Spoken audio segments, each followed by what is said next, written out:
Hey everyone, tonight we journey to one of history's most pivotal moments, a day that changed everything, May 29th, 1453, the day the last remnant of the Roman Empire finally fell, the day a 1,000-year-old city met its end, the day many historians argue the Middle Ages died and the modern world was born. This is the story of Constantinople's final hours, a tale of desperate courage, overwhelming odds, and the collision of two worlds. On one side, the last Byzantine emperor, Constantine XI,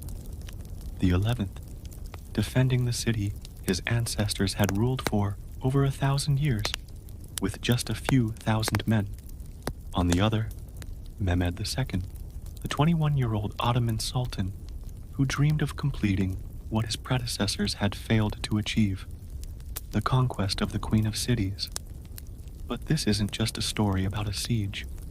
It's about the end of an era. Constantinople wasn't just any city. It was the bridge between Europe and Asia, the guardian of Christian Europe's eastern frontier, the last living link to the glory of ancient Rome.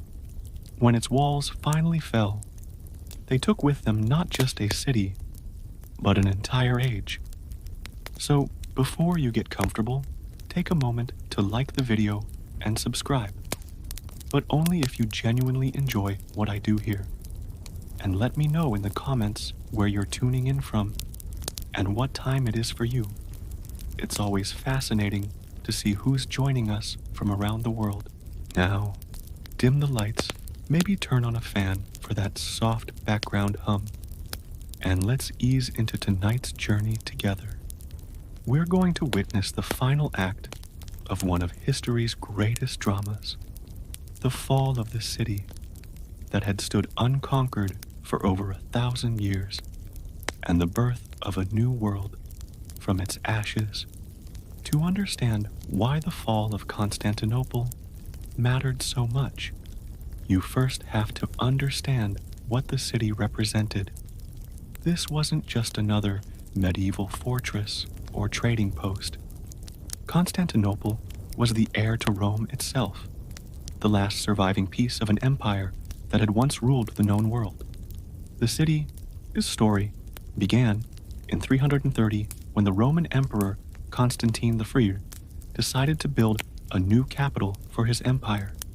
He chose a site that was almost impossibly perfect, a triangular peninsula jutting into the Bosphorus Strait, where Europe meets Asia, where the Mediterranean world meets the Black Sea.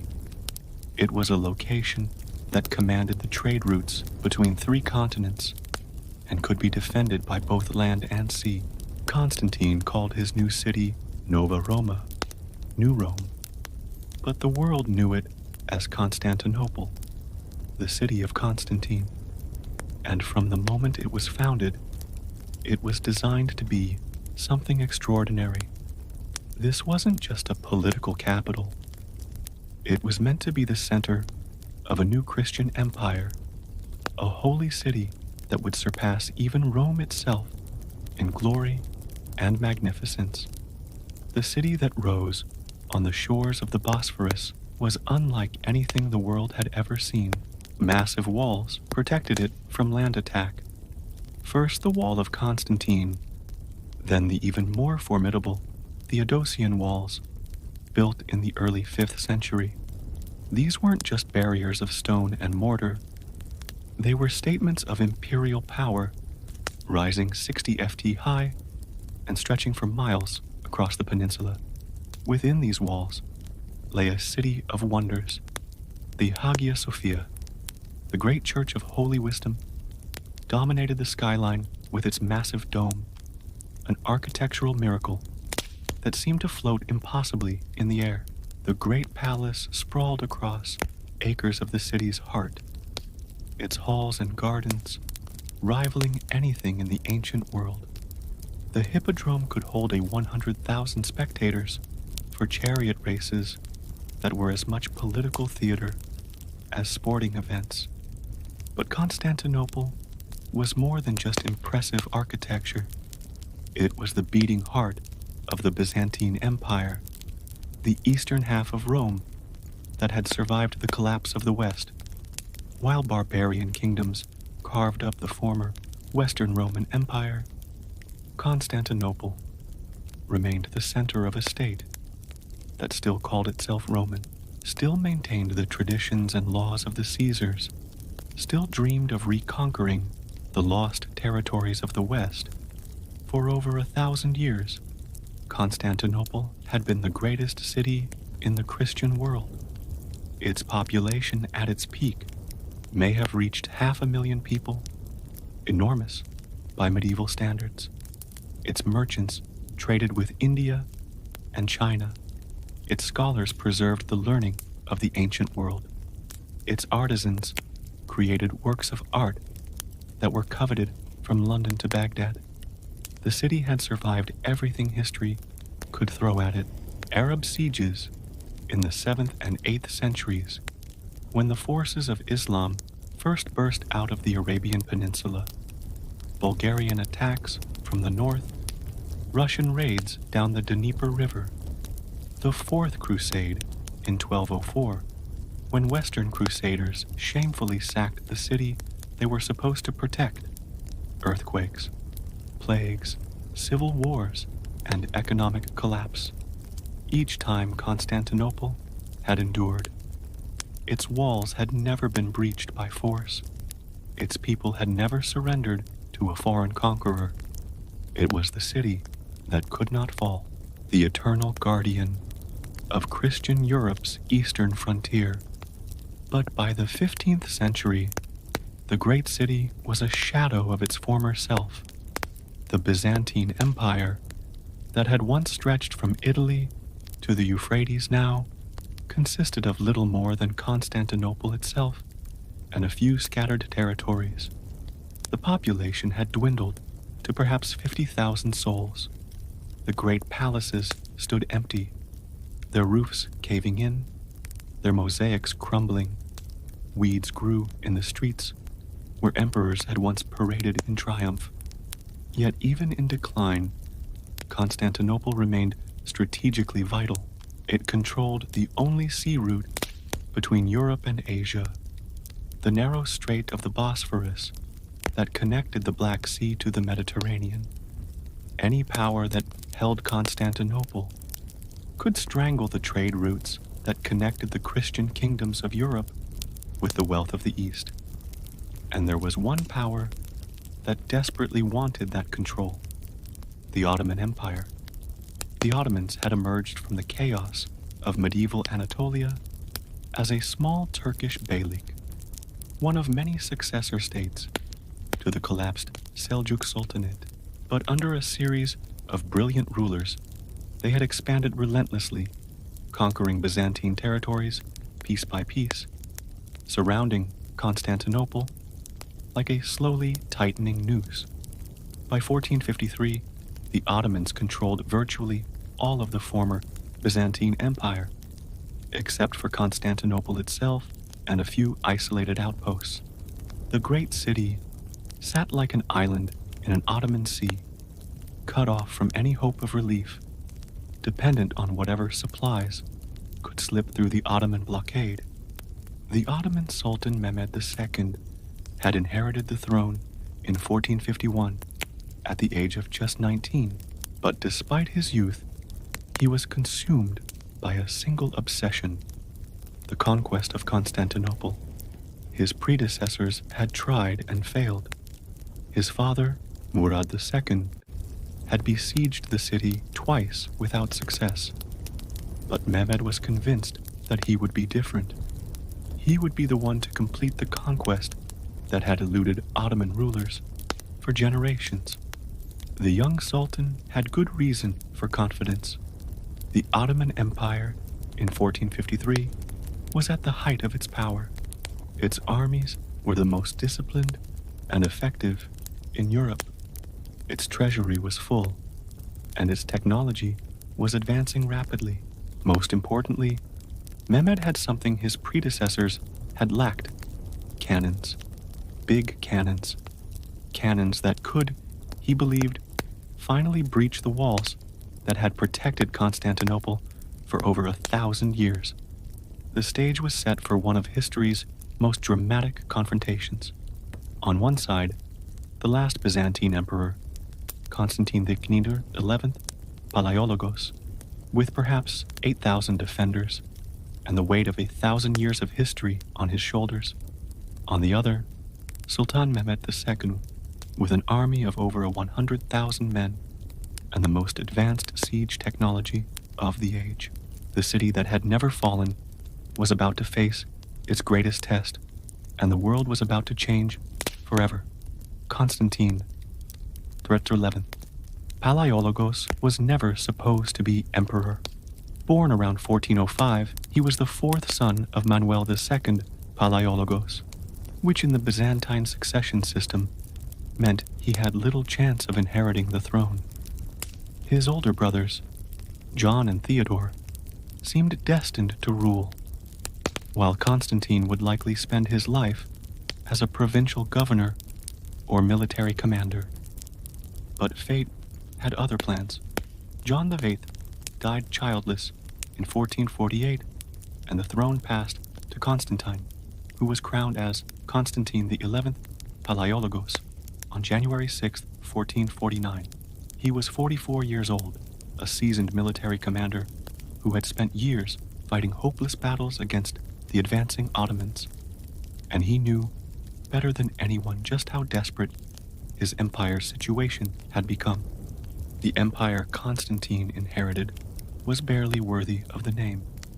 The once mighty Byzantine state that had ruled from the Danube to the Euphrates now controlled little more than Constantinople itself, a few islands in the Aegean, and the Morea, the Peloponnese Peninsula in southern Greece.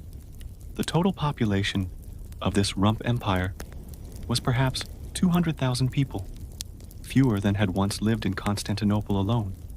Worse still, the empire was bankrupt. The great trade routes that had once filled Byzantine coffers with gold now enriched Genoa and Venice instead. The silver mines of Anatolia were in Ottoman hands. The fertile farmlands of Thrace and Asia Minor fed Ottoman armies rather than Byzantine citizens. Constantine's treasury was so empty that he couldn't even afford to maintain the city's walls properly, let alone hire the mercenaries he desperately needed. But Constantine was not a man to despair, even in the face of impossible odds. He had spent his entire adult life fighting against the Ottoman advance, and he had learned to make the most of limited resources.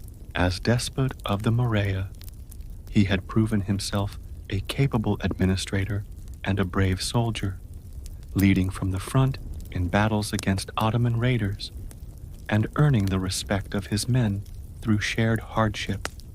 The new emperor's first priority was the defense of Constantinople. He knew that Mehmed was planning an attack. Ottoman preparations were impossible to hide, and he threw himself into strengthening the city's defenses with characteristic energy. The great Theodosian Walls were repaired where possible, though lack of funds meant that much of the work was makeshift. Artillery positions were prepared, though Constantine had only a handful of cannons to deploy. More challenging was the question of manpower. Constantinople's population had shrunk dramatically over the centuries, and many of those who remained were too old, too young, or too weak to fight. Constantine could count on perhaps 5,000 able-bodied Byzantine defenders, supplemented by perhaps 3,000 foreign volunteers, Genoese, Venetians, Catalans, and others who had chosen to stay and fight. The most important of these foreign volunteers was Giovanni Giustiniani, a Genoese soldier of fortune who arrived in Constantinople in January 1453 with 700 well-armed men. Giustiniani was an expert in siege warfare, and Constantine immediately appointed him as commander of the land defenses. It was a wise choice. The Genoese captain would prove to be one of the most effective defenders during the coming siege. Constantine also reached out desperately for foreign aid. He sent ambassadors to Venice, Genoa, and the other Italian maritime republics, begging for ships and soldiers. He appealed to the Pope, offering to heal the schism between the Eastern and Western churches in exchange for military support. He even sent envoys to distant Hungary and Poland, hoping that Christian solidarity might overcome political differences. The responses were disappointing, but not entirely surprising. Venice and Genoa were more interested in preserving their profitable trade relationships with the Ottomans than in saving Byzantium. The Pope offered prayers and promises, but no soldiers. The Western European powers were too distant and too preoccupied with their own affairs to mount a serious relief expedition. Most painfully, Constantine received no help from his fellow Orthodox Christians. The Russians, who claimed to be the heirs of Byzantine Christianity, were too weak and too distant to intervene. The Serbs and Bulgarians were already Ottoman vassals. The Georgians and other Caucasian Christians were fighting for their own survival against Ottoman expansion. Constantine was essentially on his own, and he knew it. But rather than surrender or flee, he chose to make his stand in the city his ancestors had ruled for over 1,000 years. It was a decision that would cost him his life, but it would also ensure his place in history as one of the great heroic figures of the medieval world. The emperor's personal life during these final years was marked by tragedy and loneliness. He had been married twice, but both wives had died young and childless. He had no direct heirs, which meant that the Palaiologos dynasty, which had ruled Byzantium for 2 centuries, would die with him. This knowledge must have weighed heavily on Constantine's mind as he prepared for what he knew would likely be his final battle. Yet those who knew Constantine in these last months described a man of remarkable composure and dignity. He attended to his religious duties faithfully, spending long hours in prayer at the Hagia Sophia. He inspected the city's defenses daily, encouraging the workers and soldiers with his presence. He held court in the ancient traditions, maintaining the ceremonies and protocols that had governed Byzantine imperial life for centuries. There was something almost ritualistic about Constantine's behavior, as though he understood that he was not just defending a city, but performing the final act of a 1,000-year drama. He was the last Roman emperor, the final heir to Augustus and Constantine the Great, and he seemed determined to play his role with dignity and courage, whatever the cost. As winter turned to spring, in 1453, Ottoman preparations became increasingly obvious. Mehmed's army was gathering in Adrianople, just 150 miles from Constantinople. Supply trains were moving toward the city, and Ottoman engineers were surveying the approaches to the Great Walls. The final act was about to begin. Constantine spent these last weeks in feverish preparation. He organized the city's defenses, assigned sectors of the wall to different commanders, and stockpiled what supplies he could. He also made his peace with God and with history, knowing that he was about to face the greatest test any Byzantine emperor had ever confronted. On the night before the siege began, Constantine made a final tour of the city's defenses. He spoke with the soldiers at their posts, offering words of encouragement and sharing their vigil. He visited the Hagia Sophia. For what he must have known, would be the last time, praying before the altar where his predecessors had been crowned for over 1,000 years. The last Byzantine emperor was ready for his final battle. The question was whether the city he loved and the civilization it represented could survive what was coming. While Constantine prepared his desperate defense, a very different figure was making his own preparations just 150 miles away in Adrianople. Mehmed II was only 21 years old in 1453, but he had already proven himself one of the most formidable rulers of his age. Where Constantine represented the twilight of an ancient empire, Mehmed embodied the dawn of a new world power. Mehmed had been born into greatness, but he had also earned it through his own abilities. The son of Sultan Murad II, he had received the finest education available in the 15th century. He spoke Turkish, Arabic, Persian, Greek, Latin, and Hebrew fluently. He had studied mathematics, astronomy, and philosophy with the best scholars of his time. He was as comfortable discussing Aristotle as he was planning military campaigns. But it was military genius that had brought Mehmed to the throne. When his father died in 1451, the young prince had moved swiftly to consolidate his power, eliminating potential rivals and securing the loyalty of the Janissary Corps, the elite infantry that formed the backbone of Ottoman military power. Within months, he had transformed himself from a scholarly prince into an absolute ruler, commanding one of the most powerful empires in the world. From the moment he became sultan, Mehmed had been obsessed with one goal: the conquest of Constantinople. His predecessors had tried and failed repeatedly. His own great-grandfather, Bayezid II, had besieged the city for 8 years without success. His father, Murad II, had attempted the conquest twice, only to be repelled by the city's legendary walls and the desperate courage of its defenders. But Mehmed was convinced that he would succeed where others had failed. He had studied the previous sieges carefully, analyzing their failures and developing new strategies.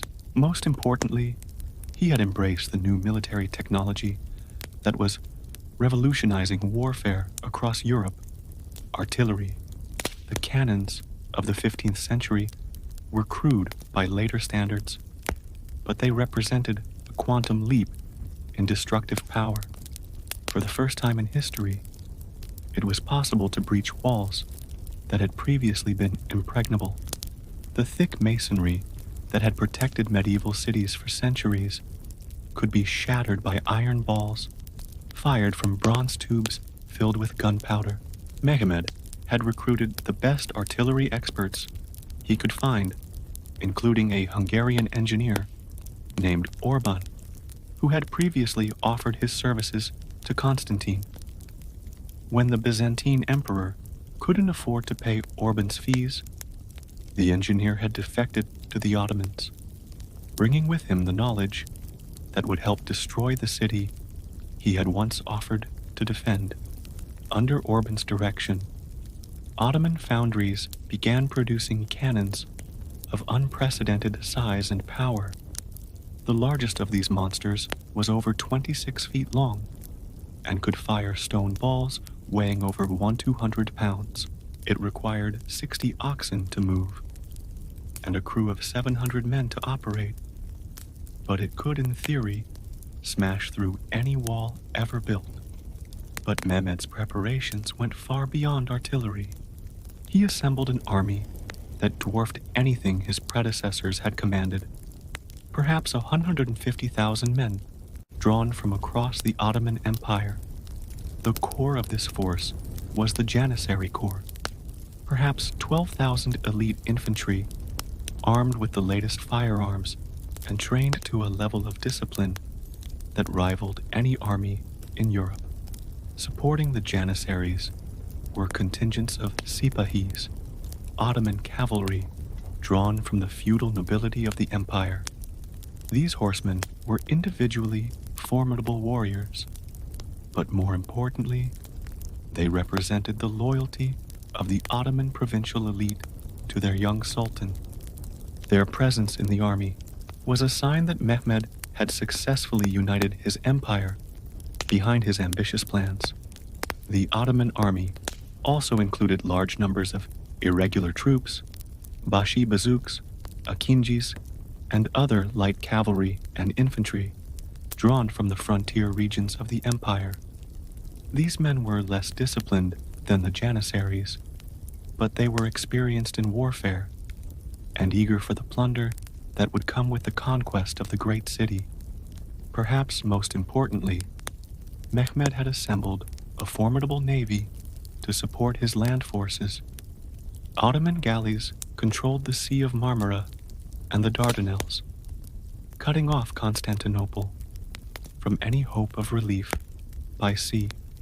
The Sultan had also constructed a fortress on the European shore of the Bosphorus, Rumeli Hisara, the throat cutter, which allowed him to control shipping through the strait and complete the blockade of the city. But Mehmed's greatest weapon may have been his own personality. The young sultan possessed a combination of intellectual brilliance, ruthless pragmatism, and charismatic leadership that made him uniquely suited for the task ahead. He understood that the conquest of Constantinople would require not just military force, but also psychological warfare, diplomatic maneuvering, and careful attention to the religious and cultural sensitivities of his diverse subjects. Mehmed had studied the history of previous sieges carefully, and he understood that Constantinople's greatest strength was not its walls, but the morale of its defenders. The city had survived previous attacks largely because its people believed it was divinely protected, that God would not allow the last bastion of Orthodox Christianity to fall to the infidels. The Sultan's strategy was designed to shatter this confidence. His massive army and enormous cannons were as much psychological weapons as military ones. He wanted the defenders to see the hopelessness of their situation, to understand that they were facing not just another Ottoman raid, but the full might of a great empire determined to achieve its destiny. At the same time, Mehmed was careful to present himself as a legitimate ruler rather than a mere conqueror. He claimed to be the heir to the Roman emperors, arguing that his conquest of Constantinople would simply restore the unity of the Roman Empire under Muslim rule. He promised to respect the rights of Christians who submitted peacefully, and he made it clear that his quarrel was with the Byzantine government, not with Christianity itself. This sophisticated approach to conquest reflected Mehmed's broader vision for his empire. He was not content to be merely a Turkish warlord ruling over conquered territories. He wanted to create a truly universal empire that would unite Europe, Asia, and Africa under Ottoman rule. The conquest of Constantinople was just the first step in this grand design. As spring arrived in 1453, Mehmed's preparations were complete. His army was assembled, his cannons were cast, his ships were ready. The young sultan, who had dreamed of conquering the unconquerable city, was about to put his plans to the ultimate test. On April the 2nd, 1453, the Ottoman army began its march from Adrianople toward Constantinople.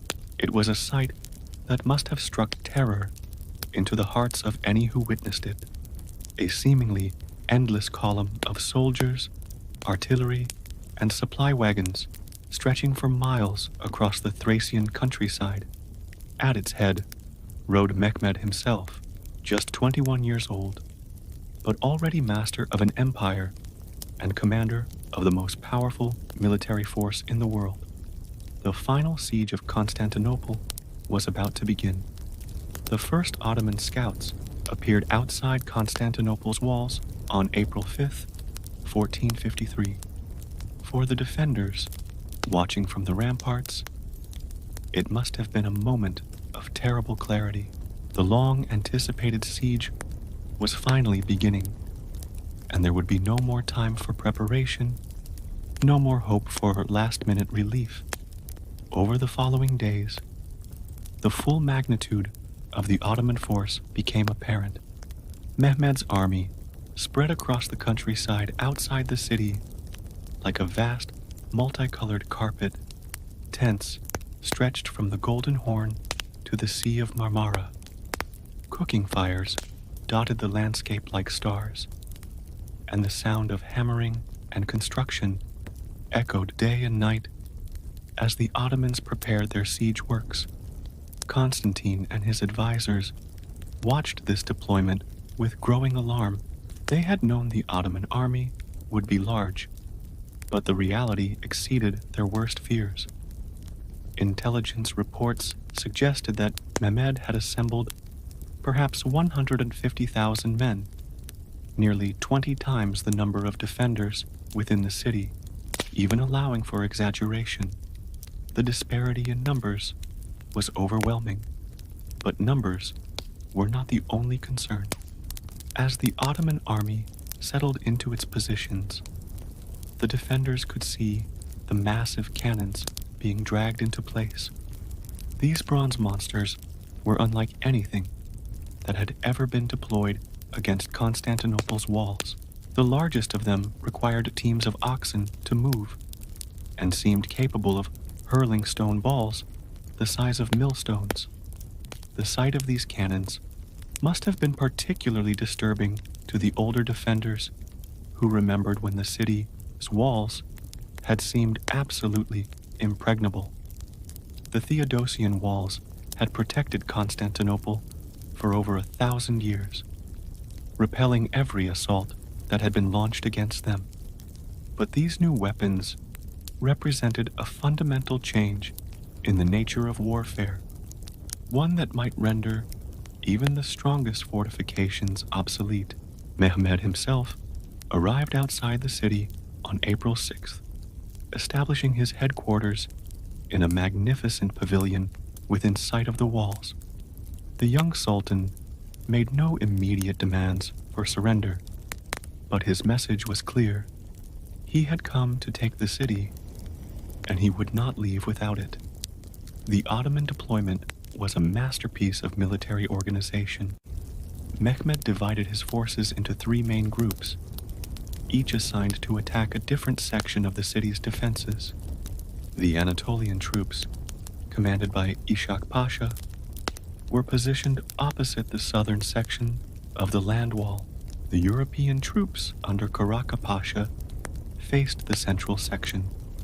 The Sultan himself commanded the elite forces, the Janissaries, and his personal guard opposite the most vulnerable part of the wall near the gate of St. Romanus. This deployment reflected Mehmed's careful study of the city's defenses. The Theodosian walls were not uniformly strong. They had been built and rebuilt over the centuries, and some sections were more vulnerable than others. The area near the gate of St. Romanus was particularly weak, as it lay in a valley where the walls were lower and where previous earthquakes had caused damage that had never been fully repaired. The Ottoman navy, meanwhile, took up positions in the Bosphorus and the Sea of Marmara, completing the blockade of the city. Admiral Baltoglu commanded over 100 vessels, ranging from large galleys capable of carrying hundreds of men to smaller craft designed for reconnaissance and harassment. The sight of this fleet must have been particularly demoralizing for the defenders, as it made clear that no relief could reach them by sea. Inside the city, Constantine worked frantically to prepare his defenses. The emperor divided his small force as effectively as possible, assigning the strongest sections of the wall to his most reliable commanders. Giovanni Giustiniani and his Genoese volunteers were given responsibility for the most threatened section near the gate of St. Romanus. The Venetian Bailo Girolamo Minotto commanded the defenses of the Black Quarter. Constantine himself took personal command of the reserves, ready to rush to any point where the walls might be breached. The emperor also made a final attempt to negotiate with Mehmed, sending envoys to the Ottoman camp with an offer to pay tribute in exchange for lifting the siege. It was a desperate gambit, but Constantine felt obligated to explore every possible alternative to the destruction of his city and his people. Mehmed's response was swift and uncompromising. He would accept nothing less than the complete surrender of Constantinople. The city's inhabitants could leave safely with their possessions, he promised, but the city itself must be yielded to Ottoman rule. There would be no negotiation, no compromise, no face-saving formula that might allow the Byzantine Empire to survive. Constantine's reply was equally firm. He would never surrender the city that had been entrusted to his care by God and by history. If Mehmed wanted Constantinople, he would have to take it by force, and the defenders would resist to their last breath. With diplomacy exhausted, both sides prepared for the trial of strength that would determine the fate of the city, and many believed the future of Christian Europe. The stage was set for one of history's most dramatic sieges, a contest between the old world and the new, between the last remnant of the Roman Empire and the rising power of the Ottoman state. On April 12, 1453, the first Ottoman cannons opened fire on the walls of Constantinople.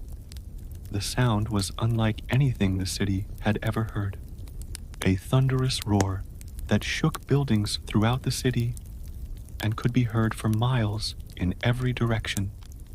The age of gunpowder warfare had arrived at the gates of the last Roman city. The stone balls fired by these cannons were massive, some weighing over 200 pounds. When they struck the ancient walls, the impact was devastating. Stones that had stood for over 1,000 years were shattered in an instant.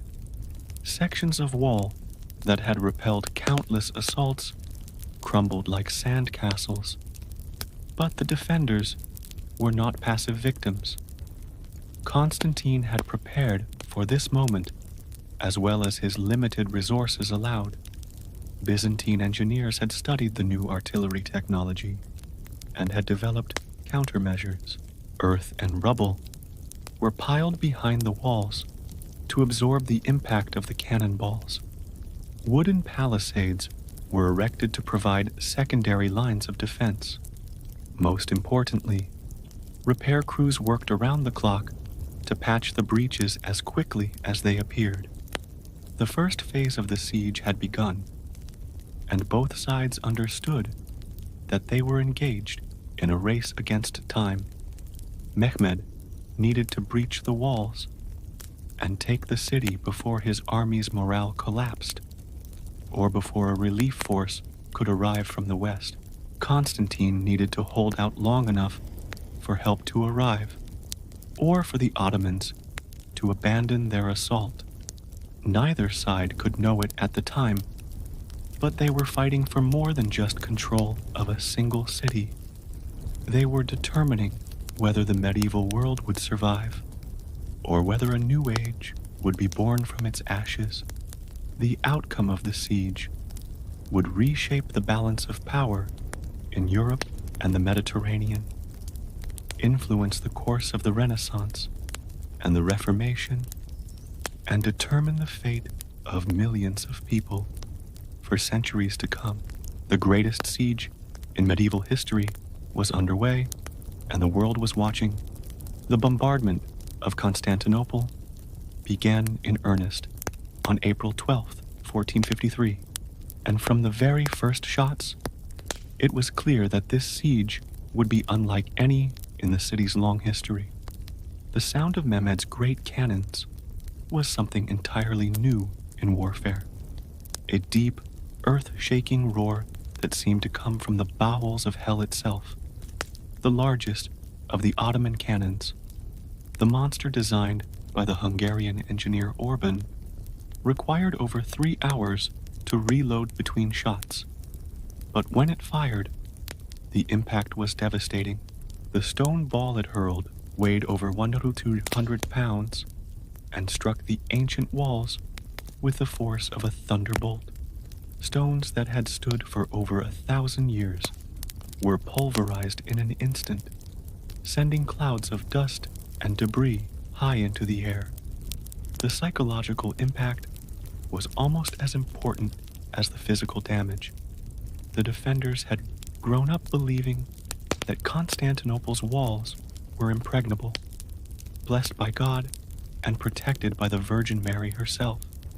To see these sacred barriers crumbling under the impact of Ottoman artillery was profoundly demoralizing. Some of the older defenders wept openly as they watched sections of wall that had protected their ancestors collapse into rubble. But Constantine and his commanders were not paralyzed by despair. They had anticipated this moment and had prepared as well as their limited resources allowed. Behind the main wall, Byzantine engineers had constructed secondary defenses, earthworks, wooden palisades, and stone barriers designed to slow any Ottoman assault, even if the outer wall was breached. More importantly, the defenders had organized efficient repair crews that worked around the clock to patch the breaches as quickly as they appeared. These men, mostly civilians pressed into service, showed remarkable courage as they labored under constant fire to rebuild what the cannons had destroyed. They used whatever materials they could find: stones from ruined buildings, earth from the city's gardens, even barrels filled with dirt and rubble. The repair work was dangerous and exhausting. The Ottoman cannons fired continuously during daylight hours, and the defenders never knew when the next shot would come screaming toward their section of the wall. Many repair workers were killed or wounded by flying debris, but others immediately took their places. The survival of the city depended on their efforts, and they understood the stakes. Giovanni Giustiniani, the Genoese commander, who had become Constantine's most trusted lieutenant, proved particularly effective at organizing the defense. He established a system of rotating crews that allowed the repair work to continue even under the heaviest bombardment. He also positioned his best marksmen along the walls to harass the Ottoman gunners, making their work as difficult and dangerous as possible. The Ottomans, meanwhile, were learning that siege warfare with cannons was more complicated than they had anticipated. The great guns were powerful, but also fragile and temperamental. Orban's monster cannon cracked after just a few days of firing and had to be extensively repaired. Other cannons burst from overheating or defective powder charges, killing their own crews. The logistics of maintaining the bombardment were also challenging. Each shot required enormous quantities of gunpowder, which had to be manufactured on site or transported from distant arsenals.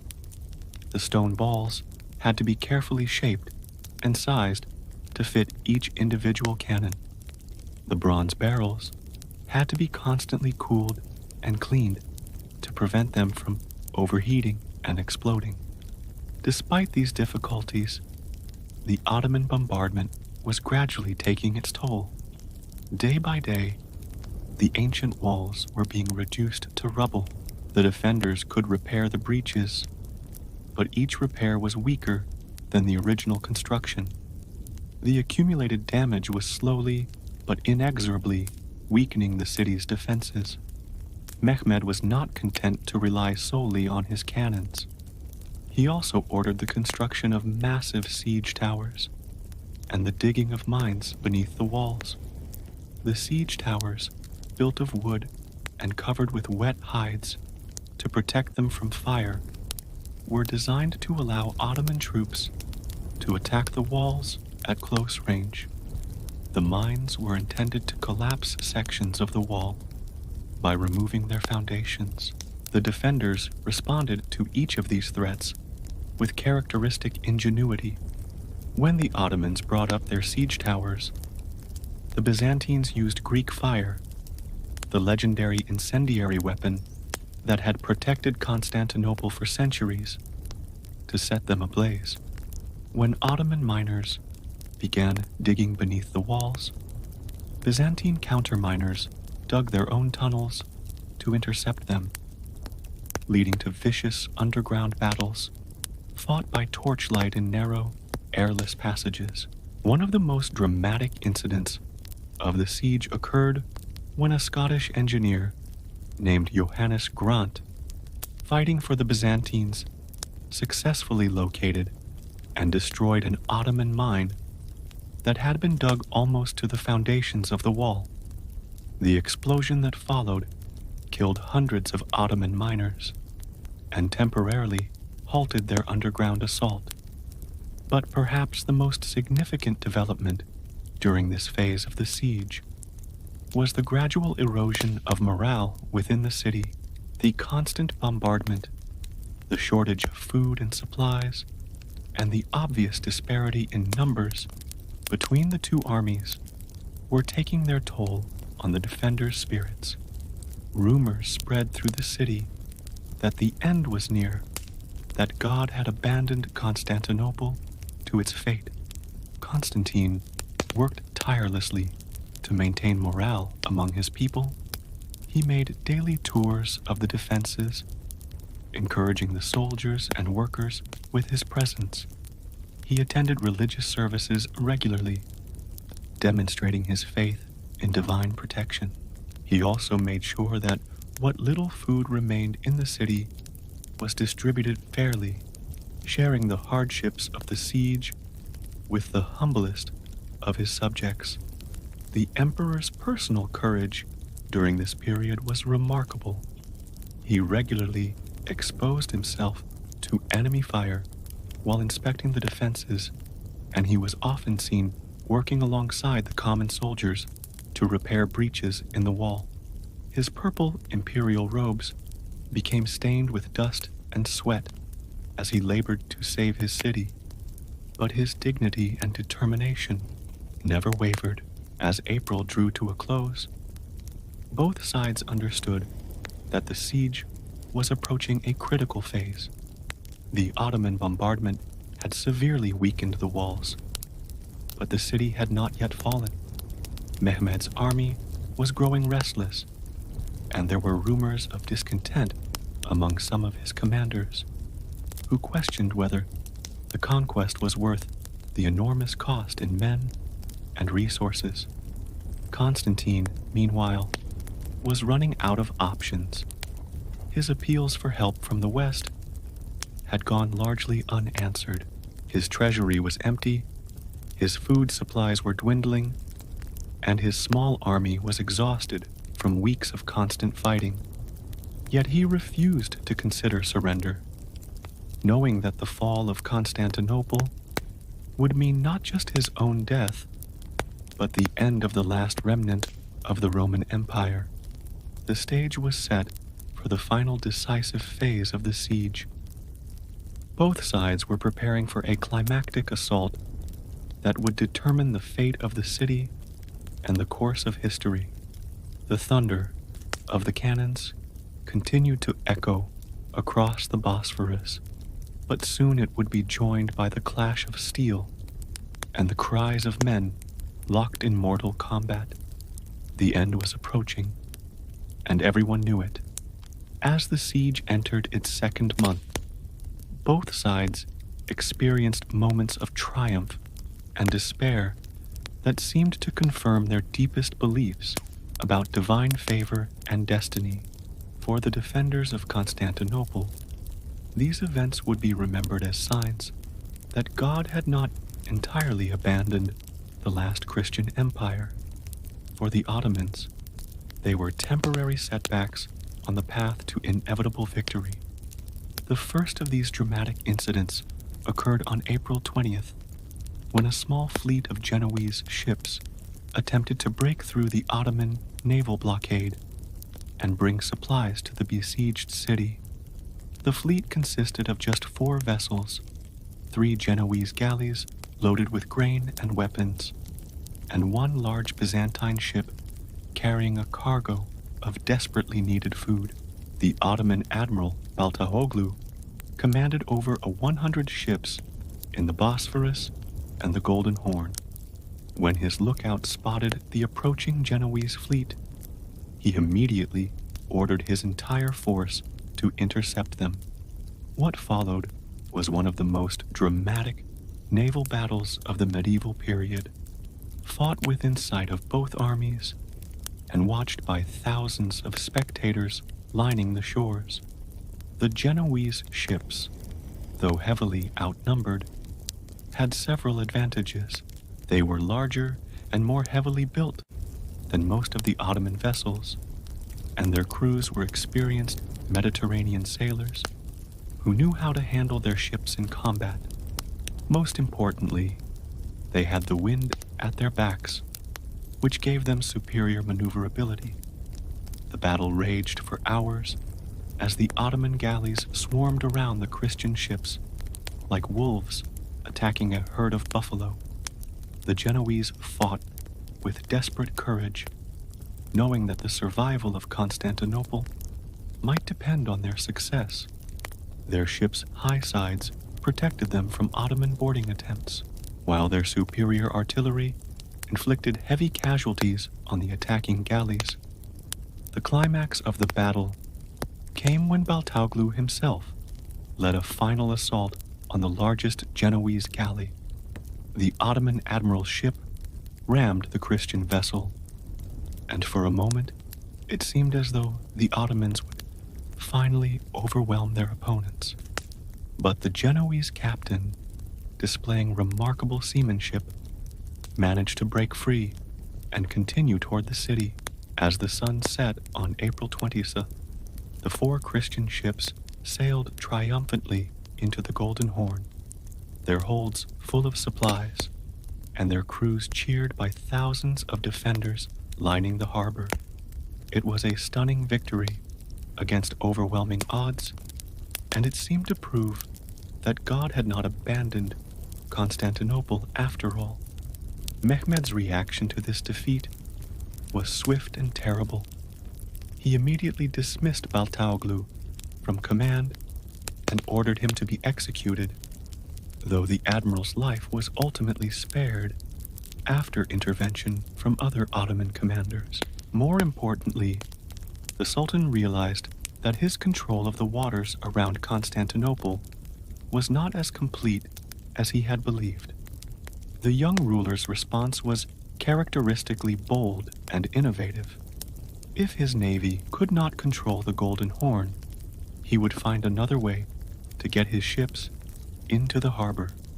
What followed was one of the most audacious engineering feats in military history: the transportation of an entire fleet overland. On the night of April 22nd, Ottoman engineers began constructing a wooden roadway from the Bosphorus to the Golden Horn, running behind the Genoese colony of Galata. The road was over a mile long and had to cross several hills.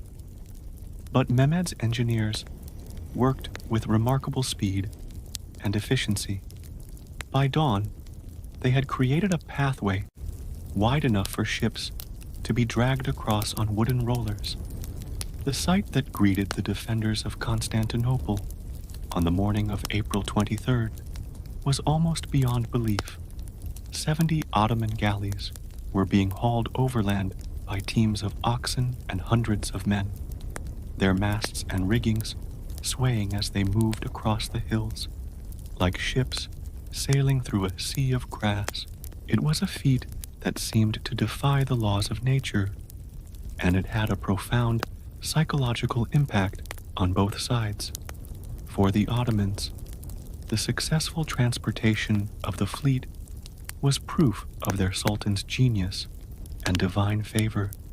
Mehmed had accomplished something that seemed impossible, demonstrating once again that he was destined to conquer the unconquerable city. The morale of the Ottoman army, which had been shaken by the naval defeat, was completely restored.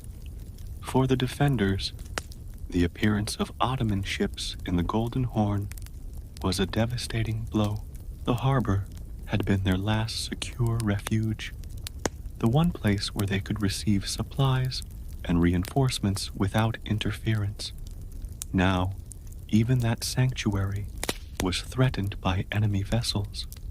Constantine immediately recognized the danger and ordered an attack on the Ottoman fleet in the Golden Horn. On the night of April 28th, a small force of Byzantine and Genoese ships attempted to destroy the enemy vessels with fire ships, old vessels loaded with combustible materials, and set ablaze. The attack was led by Giacomo Cocco, a Genoese captain who volunteered for what was essentially a suicide mission. The fire ship attack initially seemed successful. Several Ottoman galleys were set ablaze, and for a moment it appeared that the entire enemy fleet might be destroyed. But the Ottomans had anticipated such an attack and had prepared countermeasures. Their ships were anchored far enough apart to prevent the fire from spreading, and they had boats standing by to tow burning vessels away from the main fleet. The attack ultimately failed, and Cocco was captured and executed by the Ottomans. But the attempt demonstrated the desperate courage of the defenders and their refusal to accept defeat even in the face of seemingly impossible odds. As May began, both sides prepared for what everyone understood would be the final phase of the siege. The Ottoman bombardment had created several large breaches in the walls, and Mehmed's engineers were preparing the assault equipment that would be needed for a general attack.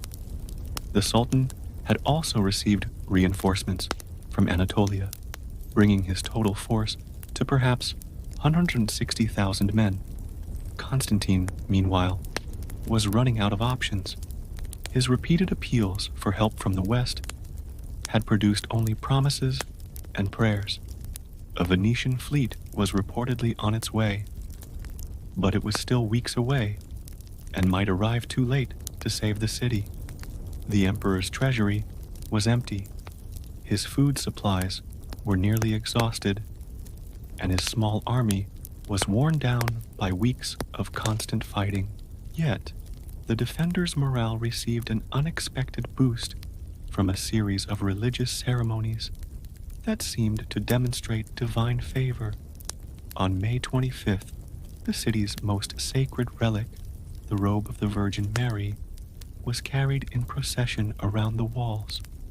According to witnesses, the procession was accompanied by miraculous signs. The relic seemed to glow with its own light, and a sweet fragrance filled the air wherever it passed. 3 days later, an even more dramatic event occurred. As the defenders were repairing a breach in the wall near the gate of St. Romanus, they discovered what appeared to be a miraculous icon of the Virgin Mary embedded in the rubble. The icon was completely undamaged despite being buried under tons of stone, and it seemed to radiate a supernatural light. These events had a profound impact on the morale of the defenders. Many interpreted them as signs that the Virgin Mary, the traditional protector of Constantinople, had not abandoned the city In its hour of greatest need, the discovery of the icon in particular was seen as a promise that the walls would hold and that the city would be saved. But even as the defenders took comfort from these apparent miracles, more ominous signs were appearing. On May 26th, a lunar eclipse turned the moon blood red, which many interpreted as a portent of disaster. Strange lights were seen in the sky, and there were reports of ghostly figures walking the walls at night. Most disturbing of all was an incident that occurred during the procession of the Virgin's robe. As the sacred relic was being carried around the city, the platform on which it rested suddenly became impossibly heavy, forcing the procession to halt. When the bearers tried to continue, they found that they could not lift the robe at all. Only after lengthy prayers and the intervention of the city's highest clergy could the procession continue. Many interpreted this incident as a sign that the Virgin Mary was preparing to abandon Constantinople, taking her protection with her. The psychological impact on the defenders was devastating, and it seemed to confirm their worst fears about the city's fate. As May drew to a close, both sides understood that the climax of the siege was approaching. Mehmed had set June 1st as the date for his final assault, and his preparations were nearly complete. Constantine had done everything in his power to prepare his defenses, but he knew that his small force could not hold out much longer against the overwhelming Ottoman numbers. The stage was set for the final act of one of history's greatest dramas, the fate of Constantinople, and with it, the last remnant of the Roman Empire would be decided in the coming days. The thunder of the cannons continued to echo across the Bosphorus, but soon it would be joined by the clash of steel and the cries of men fighting for their lives and their beliefs. The end was very near. On the evening of May 28, 1453, Sultan Mehmed II made his final preparations for the assault that would determine the fate of Constantinople.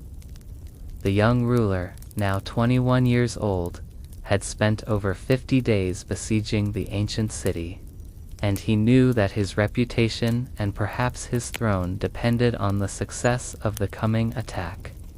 The Ottoman army that prepared for battle that night was a formidable force. Mehmed commanded perhaps 160,000 men drawn from across his vast empire. At the core of this host were the 12,000 janissaries, the elite infantry corps that formed the backbone of Ottoman military power. These men were professional soldiers, trained from childhood in the arts of war, and fanatically loyal to their sultan. Supporting the janissaries were contingents of Sipahis Ottoman cavalry drawn from the feudal nobility of the empire. These horsemen were individually skilled warriors, but more importantly, they represented the loyalty of the Ottoman provincial elite to their young ruler. Their presence in the army was a sign that Mehmed had successfully united his empire behind his ambitious plans. The Ottoman force also included large numbers of irregular troops, Bashibazoks, Akinjis, and other light infantry and cavalry drawn from the frontier regions of the empire. These men were less disciplined than the janissaries, but they were experienced in warfare and eager for the plunder that would come with the conquest of the great city. Mehmed's battle plan was sophisticated and reflected his careful study of previous failed assaults on Constantinople. Rather than launching a single massive attack, he planned a series of coordinated assaults designed to exhaust the defenders and prevent them from concentrating their forces at any single point. The first wave would consist of the irregular troops, expendable forces whose primary purpose was to tire the defenders and fill in the ditches in front of the walls with their bodies if necessary. The second wave would be the Anatolian and European regular troops, disciplined soldiers who would exploit any weaknesses created by the initial assault. The final wave would be the Janissaries themselves, the elite troops who would deliver the killing blow once the defenders were exhausted. The Sultan also planned to coordinate his land assault with attacks from the Golden Horn, where his transported fleet would assault the seawall, and from the Bosphorus, where his remaining ships would create diversions to prevent the defenders from concentrating their forces. Inside Constantinople, Constantine XI spent the final night of his empire in prayer and preparation. The last Byzantine emperor knew that the coming day would likely see either the miraculous salvation of his city or his own death in its defense. He had done everything in his power to prepare for this moment, and now he could only trust in God and the courage of his men. The emperor's final speech to his defenders, delivered in the Hagia Sophia on the evening of May 28th, was one of the most moving orations in military history. Constantine reminded his men of the 1,000 years of history that lay behind them, of the sacred trust that had been placed in their hands, and of the glory that would be theirs if they could preserve the last remnant of the Roman Empire. "My brothers," the emperor reportedly said, "we are about to face our final trial. The enemy is numerous and well armed, but we fight for our faith, our families, and our freedom. Remember that you are the heirs of Alexander and Constantine, of Justinian and Basil the Bulgar slayer. The blood of heroes flows in your veins, and the eyes of history are upon you." Constantine also made his peace with his people and his God. He confessed his sins to the Patriarch of Constantinople, received communion in the ancient rite of the Eastern Church, and asked forgiveness from any he might have wronged during his reign. It was the behavior of a man who knew he was about to die, but was determined to meet his fate with dignity and courage. The emperor's final dispositions reflected both his military skill and his desperate situation. He had perhaps 8,000 men to defend walls that stretched for miles around the city. Giovanni Stiniani and his 700 Genoese volunteers were assigned to defend the most critical section of the land wall near the gate of St. Romanus, where the Ottoman assault would be strongest. The Venetian Bilo Minotto commanded the defenses of the Blacherney quarter, where the land wall met the Golden Horn. Other sections of the wall were assigned to various Byzantine nobles and foreign volunteers, each commanding a few hundred men at most. Constantine himself took command of the reserves, perhaps 1,000 men who could be rushed to any point where the walls might be breached. It was a pitifully small force to defend such an extensive perimeter, but the emperor was determined to make the best use of what he had. As dawn broke on May 29, 1453, the final assault on Constantinople began. The Ottoman attack opened with a thunderous bombardment from all of Mehmed's cannons, a sound that could be heard for miles in every direction. The ancient walls, already weakened by weeks of constant pounding, shuddered under the impact of hundreds of stone balls. The first wave of the assault came with the sunrise. Thousands of irregular troops, Bashi-bazouks, and other frontier warriors charged toward the walls with wild cries, their weapons glinting in the morning light. These men were not expected to breach the defenses, but rather to exhaust the defenders and fill in the ditches with their bodies if necessary. The defenders met this assault with desperate courage.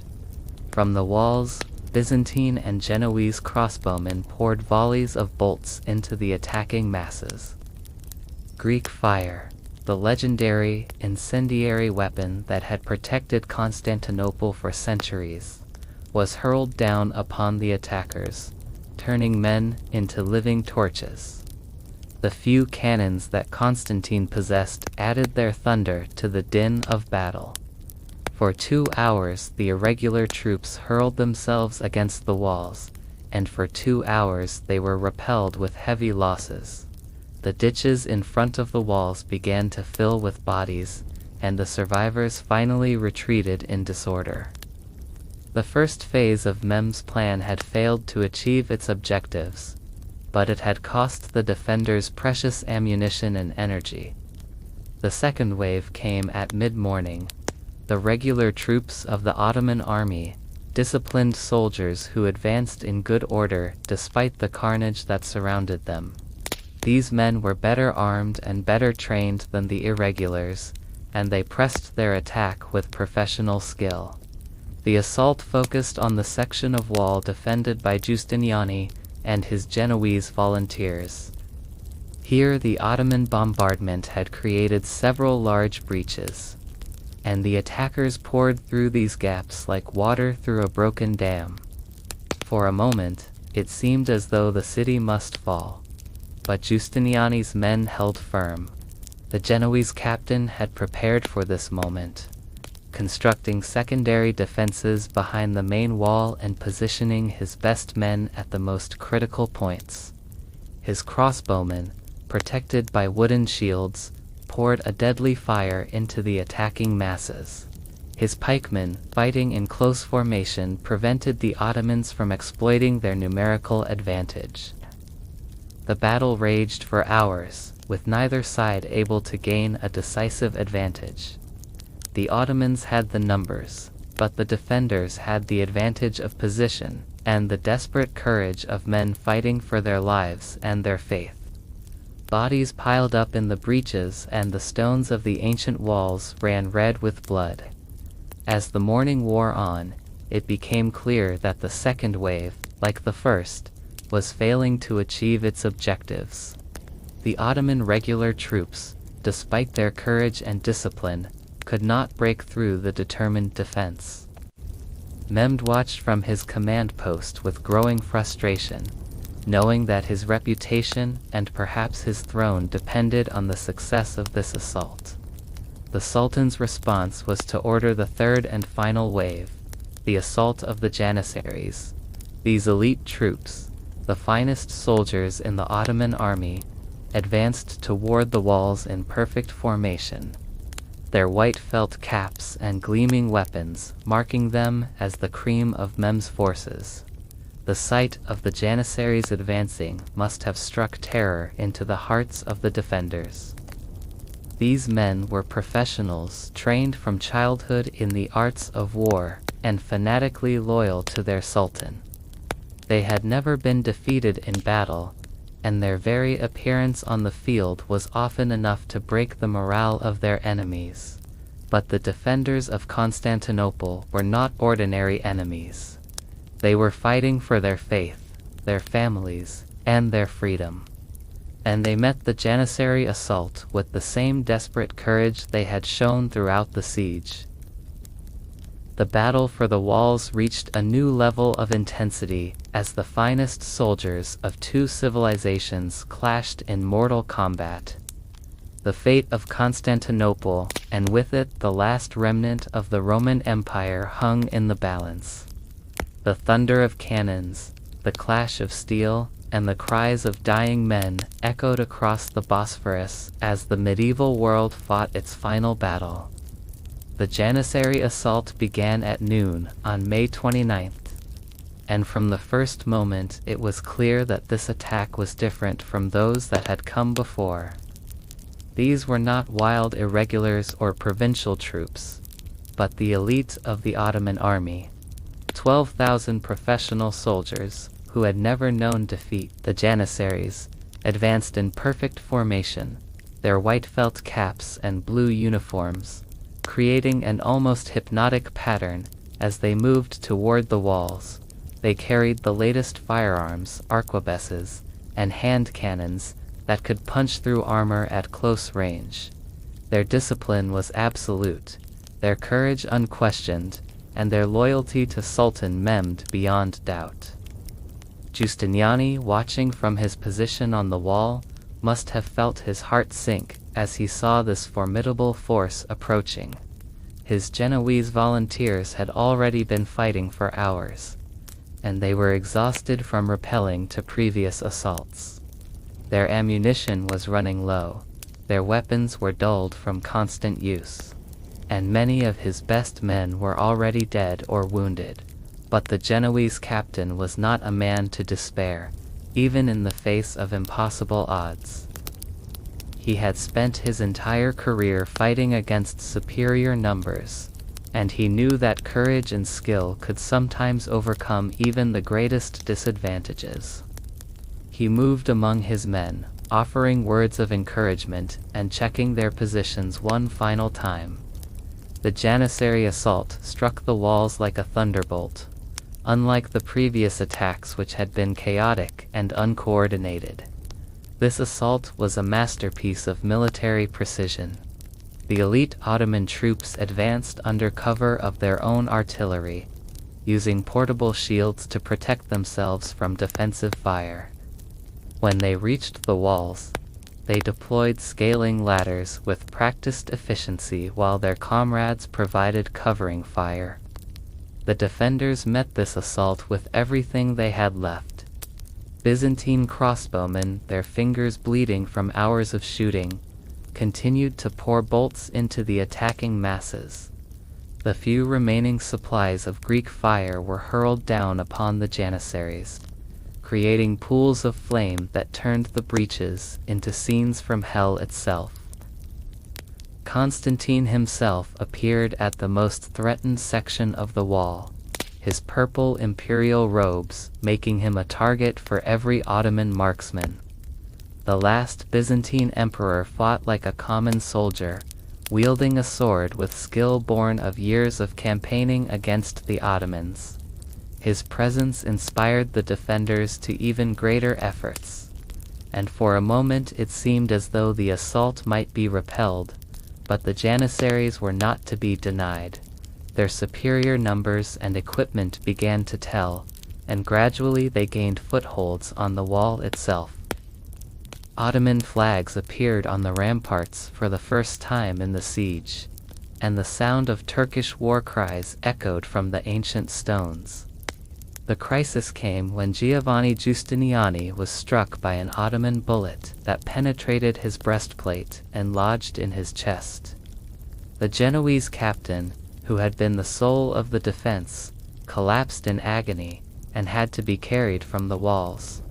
His men, seeing their beloved commander fall, began to waver for the first time in the siege. Constantine rushed to the breach where Giustiniani had fallen, trying desperately to rally the defenders, but the damage was done.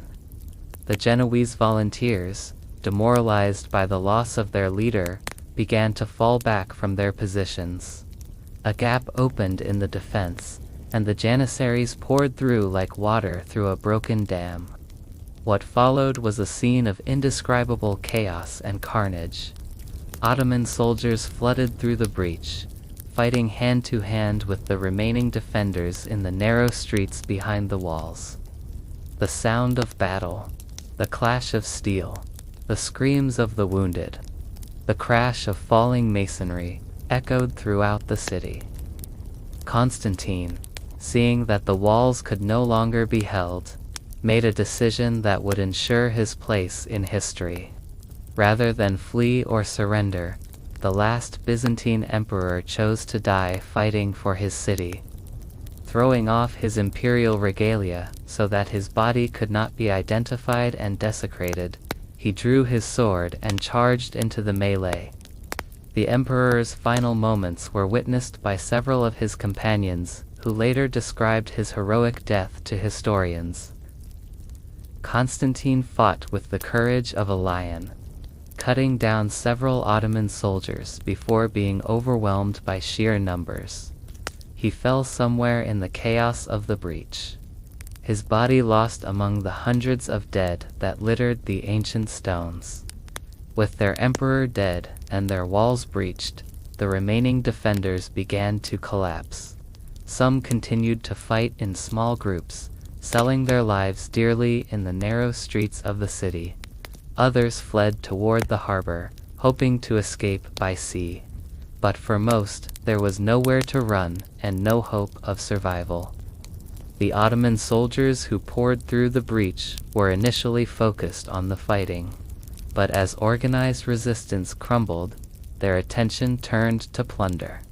Constantinople was one of the richest cities in the world, and the promise of loot had been one of Mehmed's most effective recruiting tools. What followed was a scene that shocked even hardened veterans of medieval warfare. Ottoman soldiers rampaged through the city, looting churches and palaces, killing anyone who resisted, and carrying off thousands of civilians as slaves. The great libraries of Constantinople, which had preserved the learning of the ancient world for over 1,000 years, were ransacked and their precious manuscripts scattered or destroyed. The Hagia Sophia, the greatest church in the Eastern Orthodox world, was quickly converted into a mosque.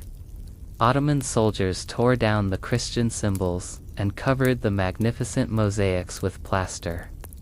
The building that had been the spiritual heart of Byzantine Christianity for nearly 1,000 years was transformed into a symbol of Islamic triumph. But even in the midst of this catastrophe, there were acts of mercy and humanity. Mehmed himself, when he entered the city in triumph, was reportedly moved by the destruction and ordered his soldiers to stop the looting. He also granted safe passage to many of the surviving civilians and promised to respect the rights of those who submitted peacefully to Ottoman rule. The Sultan's first act upon entering the Hagia Sophia was to kneel and pray, thanking Allah for granting him victory over the last remnant of the Roman Empire. It was a moment of profound historical significance. The end of a state that had existed for over 1,000 years, and the beginning of a new chapter in the history of Europe and the Islamic world. As night fell on May 29, 1453, Constantinople was no more. The city that had been the queen of cities, the new Rome, the last bastion of Christian Europe in the East, had fallen to the Ottoman Empire. The medieval world, which had been shaped by the conflict between Christianity and Islam, between East and West, between the heirs of Rome and the successors of the Prophet, had come to an end. The modern world was about to begin. In the immediate aftermath of Constantinople's fall, Sultan Mehmed II faced a challenge almost as daunting as the siege itself: transforming a conquered city into the capital of a world empire. The young ruler, now 21 years old and master of the greatest prize in the medieval world, understood that his victory was only the beginning of an even greater task. The city that Mehmed inherited was a shadow of its former glory. Centuries of decline had reduced Constantinople's population from perhaps 500,000 at its peak to fewer than 50,000 by 1453. Entire districts lay in ruins, their buildings collapsed, and their streets overgrown with weeds. The great palaces and churches that had once made the city the wonder of the world were crumbling monuments to a vanished age. But Mehmed saw potential where others saw only decay. The city's location remained as strategically important as ever, controlling the only sea route between Europe and Asia, commanding the trade routes that connected the Black Sea with the Mediterranean. More importantly, Constantinople carried with it the prestige of over 1,000 years of imperial history. To rule from the city of Constantine was to claim the inheritance of Rome itself. The Sultan's first priority was to restore the city's population. The siege and its aftermath had left Constantinople nearly empty, with many of its inhabitants dead, fled, or carried off as slaves. Mehmed addressed this problem with characteristic energy and pragmatism, issuing proclamations throughout his empire, encouraging settlement in the former Byzantine capital. The Sultan offered generous incentives to attract new residents. Merchants were promised favorable trading privileges. Artisans were offered tax exemptions, and religious minorities were guaranteed protection and the right to practice their faiths. Most importantly, Mehmed made it clear that Constantinople, which he renamed Istanbul, from the Greek phrase Is tin Polin, meaning to the city, would be a cosmopolitan metropolis where people of all backgrounds could prosper. The response was remarkable. Within a few years, the city's population had grown to over 100,000. The international reaction to Constantinople's fall was one of shock and dismay throughout Christian Europe. The news reached Venice on June 29, exactly 1 month after the city's fall, and spread rapidly throughout the continent. Church bells tolled in mourning, and special masses were said for the souls of the defenders who had died in the city's final battle. Pope Nicholas V declared the fall of Constantinople to be a catastrophe for all of Christendom and called for a new crusade to reclaim the Holy City. But the response from Europe's secular rulers was disappointing. The major powers were too preoccupied with their own affairs to mount a serious effort to reverse Mehmed's conquest. Venice and Genoa, the great maritime republics that had profited enormously from trade with Byzantium, quickly came to terms with the new Ottoman regime. The Venetians, in particular, were more interested in preserving their commercial privileges than in avenging the fall of the last. Christian Empire in the East, the reaction in the Islamic world was very different. News of Constantinople's conquest was greeted with celebration from Cairo to Baghdad to Delhi. Mehmed was hailed as a Ghazi, a holy warrior who had struck a great blow against the enemies of Islam. Poets composed verses in his honor, and his name was mentioned in Friday prayers throughout the Muslim world.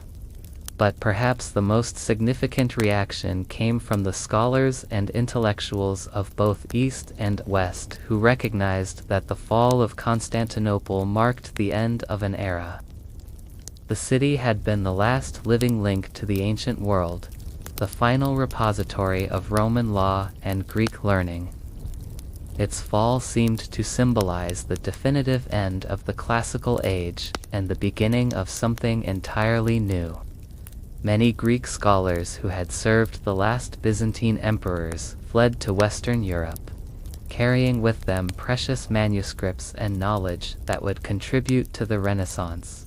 The University of Padua, the court of the Medici in Florence, and other centers of learning in Italy welcomed these refugees and their libraries, helping to spread Greek learning throughout the West.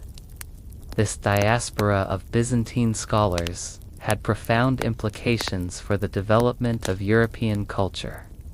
Their knowledge of ancient Greek texts, their understanding of classical philosophy and science, and their expertise in theology and law all contributed to the intellectual ferment that was transforming Western Europe in the 15th and 16th centuries. At the same time, the Ottoman Empire, under Mehmed's leadership, was becoming a major center of learning and culture in its own right. The Sultan's court attracted scholars and artists from across the known world, creating a cosmopolitan intellectual environment that rivaled anything in contemporary Europe. The fall of Constantinople thus marked not just the end of the Byzantine Empire, but the beginning of a new phase in the relationship between East and West, between Christianity and Islam, between the classical world and the modern age. The city that had once been the bridge between Europe and Asia would continue to play that role under Ottoman rule. but in ways that would have been unimaginable to its Byzantine founders. As Mehmed consolidated his control over his new capital, he was already planning his next moves. The conquest of Constantinople had made him the most powerful ruler in the eastern Mediterranean, but his ambitions extended far beyond the Bosphorus. He dreamed of conquering Italy, of taking Rome itself, and completing the work that his ancestors had begun centuries earlier.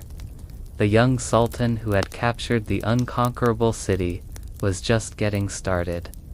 The fall of Constantinople was not an ending, but a beginning. The first chapter in the story of an empire that would dominate 3 continents for over 4 centuries. The fall of Constantinople sent shockwaves throughout Europe that would reshape the continent's political, economic, and cultural landscape for centuries to come.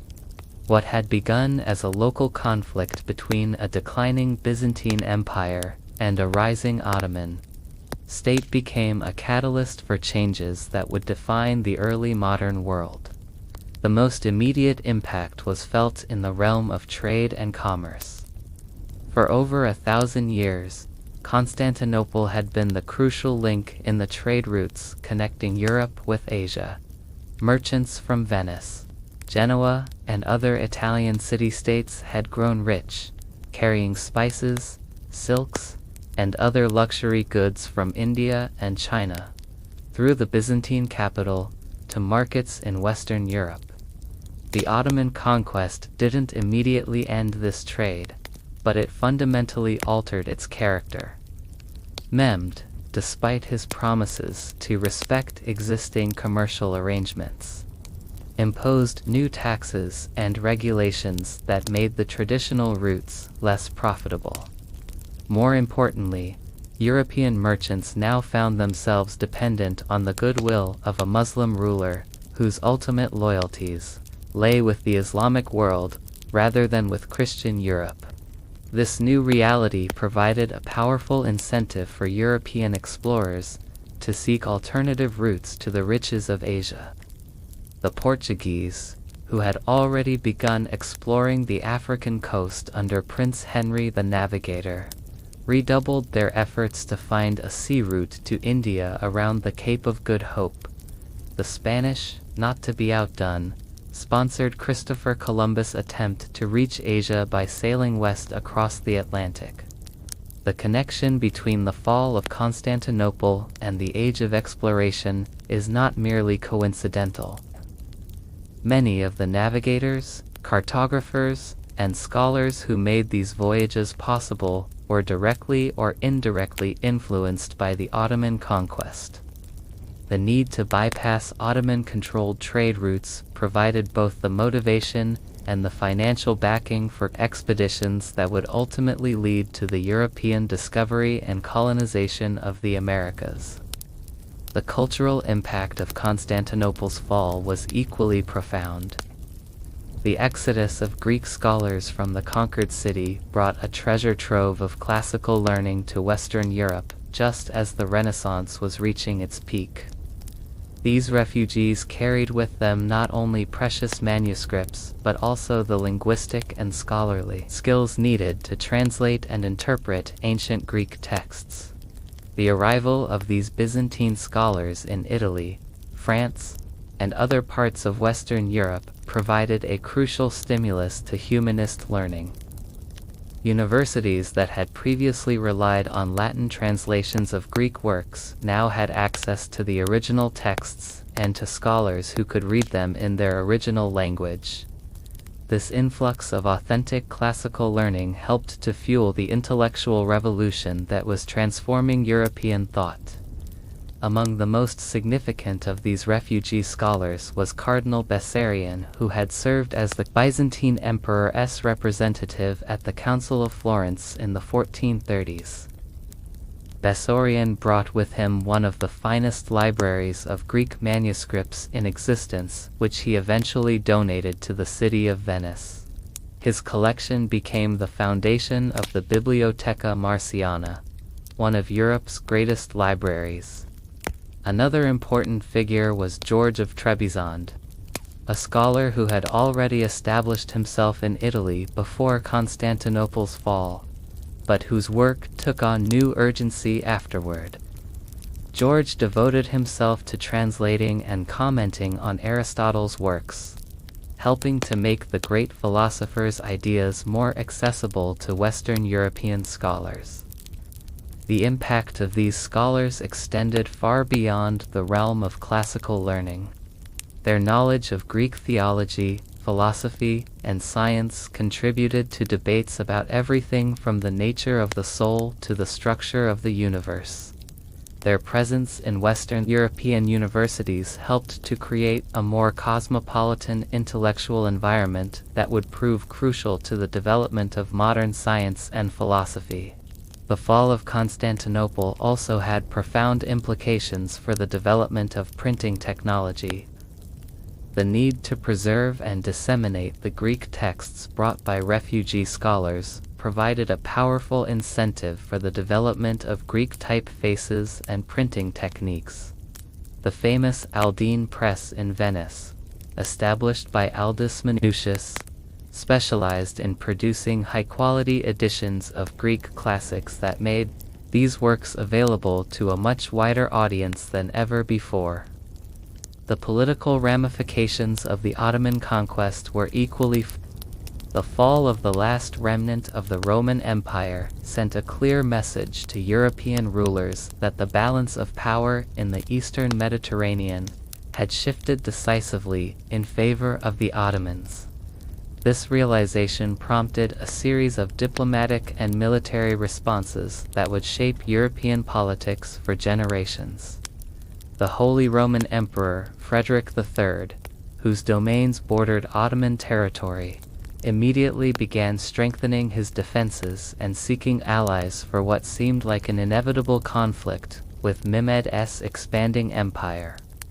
The Hungarian king Matthias Corvinus, whose kingdom stood directly in the path of Ottoman expansion, launched a series of preemptive strikes against Ottoman positions in the Balkans.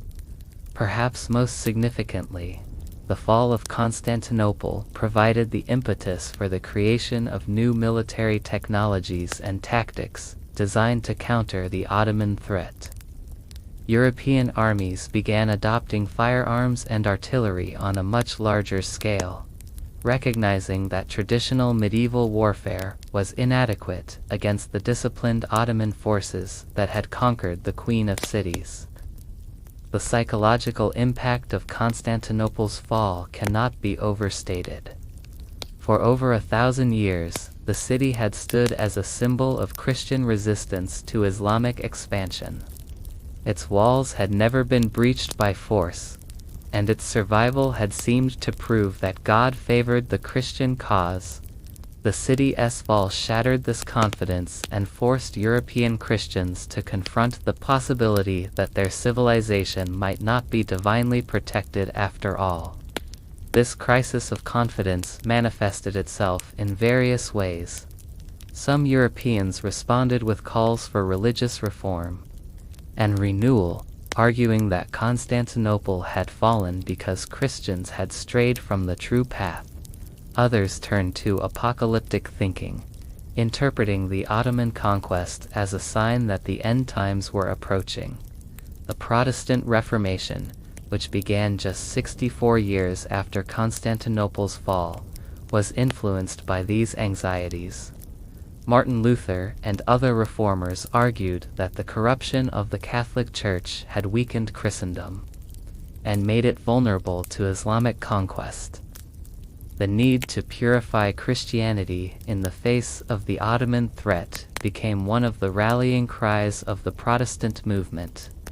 At the same time, the fall of Constantinople contributed to a growing sense of European identity that transcended national and religious boundaries. The threat posed by Ottoman expansion encouraged Christian rulers to think of themselves as part of a common civilization that needed to be defended against external enemies. This sense of shared identity would prove crucial to the development of the modern European state system. The economic consequences of the Ottoman conquest extended far beyond the immediate disruption of trade routes. The shift in commercial patterns that followed Constantinople's fall contributed to the rise of Atlantic Europe at the prolific expense of the Mediterranean world.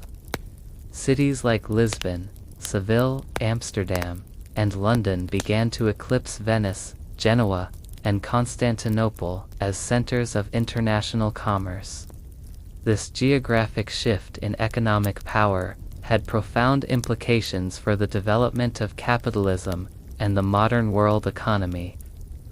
The wealth generated by Atlantic trade routes funded the military and technological innovations that would give European powers a decisive advantage in their later encounters with non-European civilizations.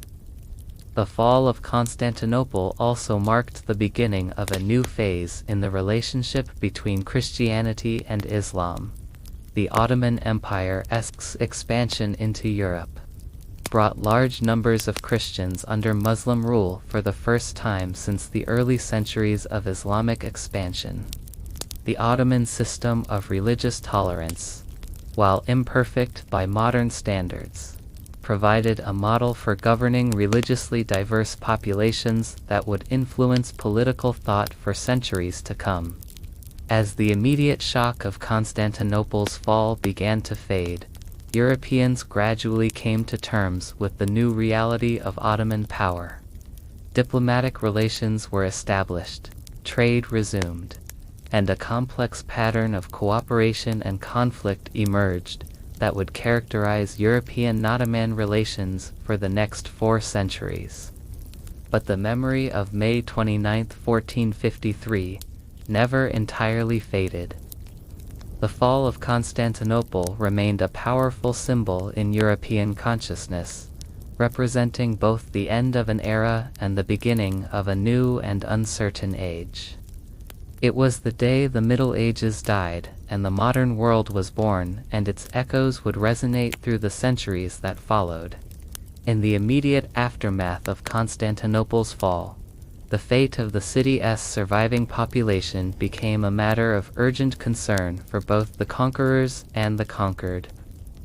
The Ottoman victory had been swift and decisive, but it had also been brutal, and thousands of the city's inhabitants now faced an uncertain future under their new Muslim rulers. Sultan Mehmed, despite his youth, showed remarkable political wisdom in his treatment of the conquered population. Rather than pursuing a policy of wholesale persecution or forced conversion, he chose a more pragmatic approach that would serve as a model for Ottoman rule.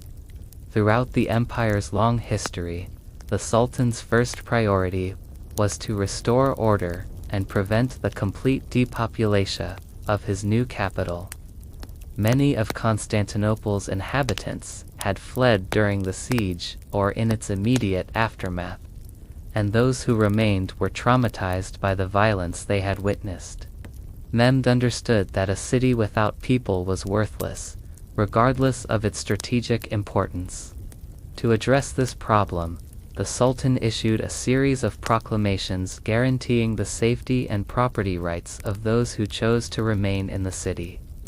Christians and Jews were promised the right to practice their religions freely, subject to certain restrictions and the payment of special taxes.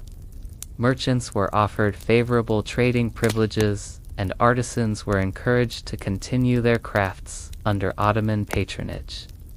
These policies were not motivated purely by humanitarian concerns. Mehmed recognized that the diverse population of Constantinople Greeks, Armenians, Jews, Italians, and others possessed skills and knowledge that would be valuable to his empire. The city's Greek population, in particular, included many educated individuals who could serve as administrators, translators, and intermediaries in the Ottoman government's dealings with Christian Europe. The Sultan's approach to religious matters was particularly sophisticated. Rather than attempting to destroy the Orthodox Church, he chose to co-opt it by appointing a new Patriarch of Constantinople who would serve as the leader of all Orthodox Christians within the Ottoman Empire. This position, known as the Ecumenical Patriarch, was given considerable autonomy in religious matters while remaining subordinate to Ottoman political authority. The first person to hold this position under Ottoman rule was Gennadius Scholarius, a scholar and theologian who had been one of the most prominent opponents of union with the Roman Catholic Church during the final years of the Byzantine Empire. Mehmed's choice of Gennadius was shrewd. By appointing someone who was known for his opposition to the West, the Sultan demonstrated that Orthodox Christians could maintain their religious identity under Ottoman rule. This system of religious autonomy, known as the millet system, would become one of the defining characteristics of Ottoman governance. Each religious community was allowed to govern itself according to its own laws and customs while remaining loyal to the Ottoman state. It was a pragmatic solution to the challenge of ruling a religiously diverse empire, and it proved remarkably durable over the centuries. But not all of Constantinople's former inhabitants were willing to accept Ottoman rule, regardless of the guarantees they were offered. Many of the city's most prominent families chose exile over submission, fleeing to Venice, Genoa, and other parts of Western Europe, where they could maintain their Christian faith and their connections to the Byzantine past. Among these refugees were members of the Palaiologos family, the dynasty that had ruled the Byzantine Empire for its final 2 centuries. Although Constantine XI had died defending his city, he had brothers and other relatives who survived the conquest. These individuals became the focus of various schemes to restore Byzantine rule, though none of these efforts ever came close to success. The most prominent of these claimants was Thomas Palaiologos, Constantine's brother, who had been ruling the Morea the Peloponnese at the time of Constantinople's fall. Thomas initially attempted to continue resistance from his stronghold in southern Greece, but he was quickly overwhelmed by Ottoman forces and forced to flee to Italy with his family. In Rome, Thomas was received with honor by Pope Nicholas V, who saw him as a symbol of Christian resistance to Ottoman expansion. The Pope provided the exiled despot with a pension and encouraged him to maintain his claims to the Byzantine throne. Thomas's daughter, Zoe Palaiologona, would later marry Ivan III of Russia, helping to establish the Russian claim to be the Third Rome and the heir to Byzantine traditions. Other members of the Byzantine nobility found refuge in various parts of Europe. Some settled in Venice, where their knowledge of Greek and their connections to the Eastern Mediterranean made them valuable to the Republic's commercial interests. Others went to France, Spain, or the Holy Roman Empire, where they served as advisors on Ottoman affairs, or as advocates for new crusades against the Turkish menace. The diaspora of Byzantine nobles and scholars had a profound impact on European culture and politics. These refugees brought with them not only their personal knowledge and skills, but also precious manuscripts, works of art, and other cultural treasures that had been saved from the conquest of Constantinople. Many of these manuscripts contained works of ancient Greek literature, philosophy, and science that had been preserved in Byzantine libraries for over 1,000 years. When these texts reached Western Europe, they provided scholars with access to original Greek sources that had previously been known only through Arabic or Latin translations. This influx of authentic classical learning contributed significantly to the intellectual ferment of the Renaissance. The refugees also brought with them a deep knowledge of Ottoman politics, military tactics, and culture that proved invaluable to European governments seeking to understand and counter the Turkish threat. Former Byzantine officials who had observed Ottoman administration firsthand could provide insights into the strengths and weaknesses of the empire that had conquered their homeland. Perhaps most importantly, the Byzantine refugees served as living symbols of the Christian struggle against Islamic expansion. Their presence in European courts provided a constant reminder of what had been lost when Constantinople fell, and their appeals for aid helped to maintain European interest in the Eastern question long after the immediate shock of the conquest had faded. The fate of those who remained in Constantinople under Ottoman rule was more complex and varied. Many adapted successfully to the new regime, finding opportunities for advancement in the Ottoman administrative system, or in the city's reviving commercial life.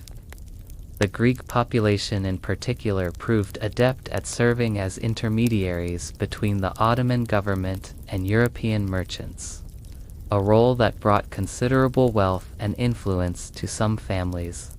The Phanariot Greeks, named after the Phanar district of Constantinople where many of them lived, became particularly prominent in Ottoman administration. These families, many of whom claimed descent from Byzantine nobility, served as translators, diplomats, and provincial governors throughout the empire. Their knowledge of languages and their understanding of both Eastern and Western cultures made them indispensable to the Ottoman government. At the same time, the Greek population of Constantinople maintained a strong sense of their Byzantine heritage.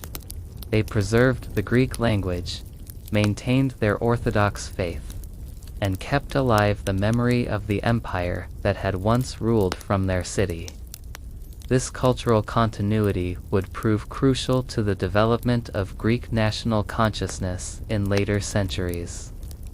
The transformation of Constantinople into Istanbul was not merely a change of name, but a fundamental alteration in the city's character and identity.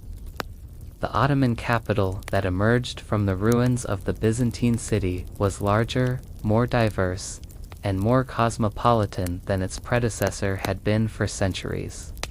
But it was also a different kind of place, one where Islamic culture and Ottoman political traditions took precedence over the Christian and Roman heritage of the past. Yet, even as Istanbul became increasingly Ottoman in character, it never entirely lost its connection to its Byzantine past. The great churches that had been converted to mosques still bore the architectural marks of their Christian origins. The street plan of the city remained largely unchanged from Byzantine times, and the population, while increasingly diverse, still included a substantial Greek element that maintained its distinct identity within the larger Ottoman framework. The story of Constantinople's transformation into Istanbul is thus not simply one of conquest and replacement, but of adaptation and synthesis. The city that emerged from the events of 1453 was neither purely Byzantine nor purely Ottoman, but something new, a cosmopolitan metropolis that bridged the worlds of East and West, Christianity and Islam, tradition and innovation. This synthesis would prove to be one of the most enduring legacies of the fall of Constantinople.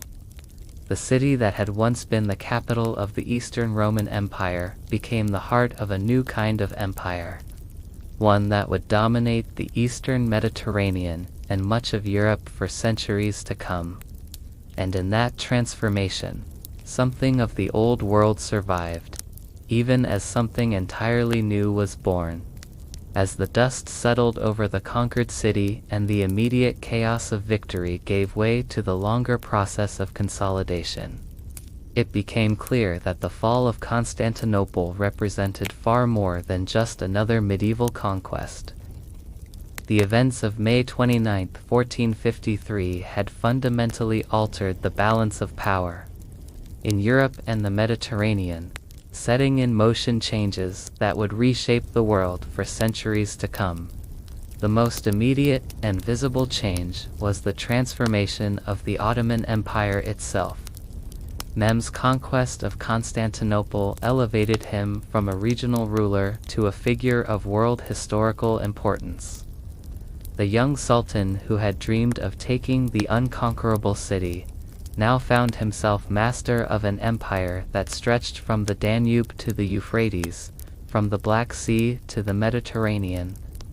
But more than territorial expansion, the conquest of Constantinople gave the Ottoman Empire a new sense of legitimacy and destiny. By capturing the city that had been the capital of the Eastern Roman Empire, Mehmed could claim to be the heir to the Caesars, the rightful ruler of the Roman world. This claim would become a central element of Ottoman imperial ideology for centuries to come. The Sultan wasted no time in capitalizing on his victory. Within months of the conquest, he was planning new campaigns that would carry Ottoman power deeper into Europe. Hungary, Venice, and even Italy itself were now within reach of Ottoman armies.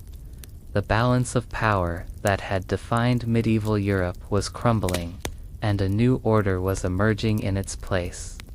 The psychological impact of Constantinople's fall extended far beyond the immediate military and political consequences.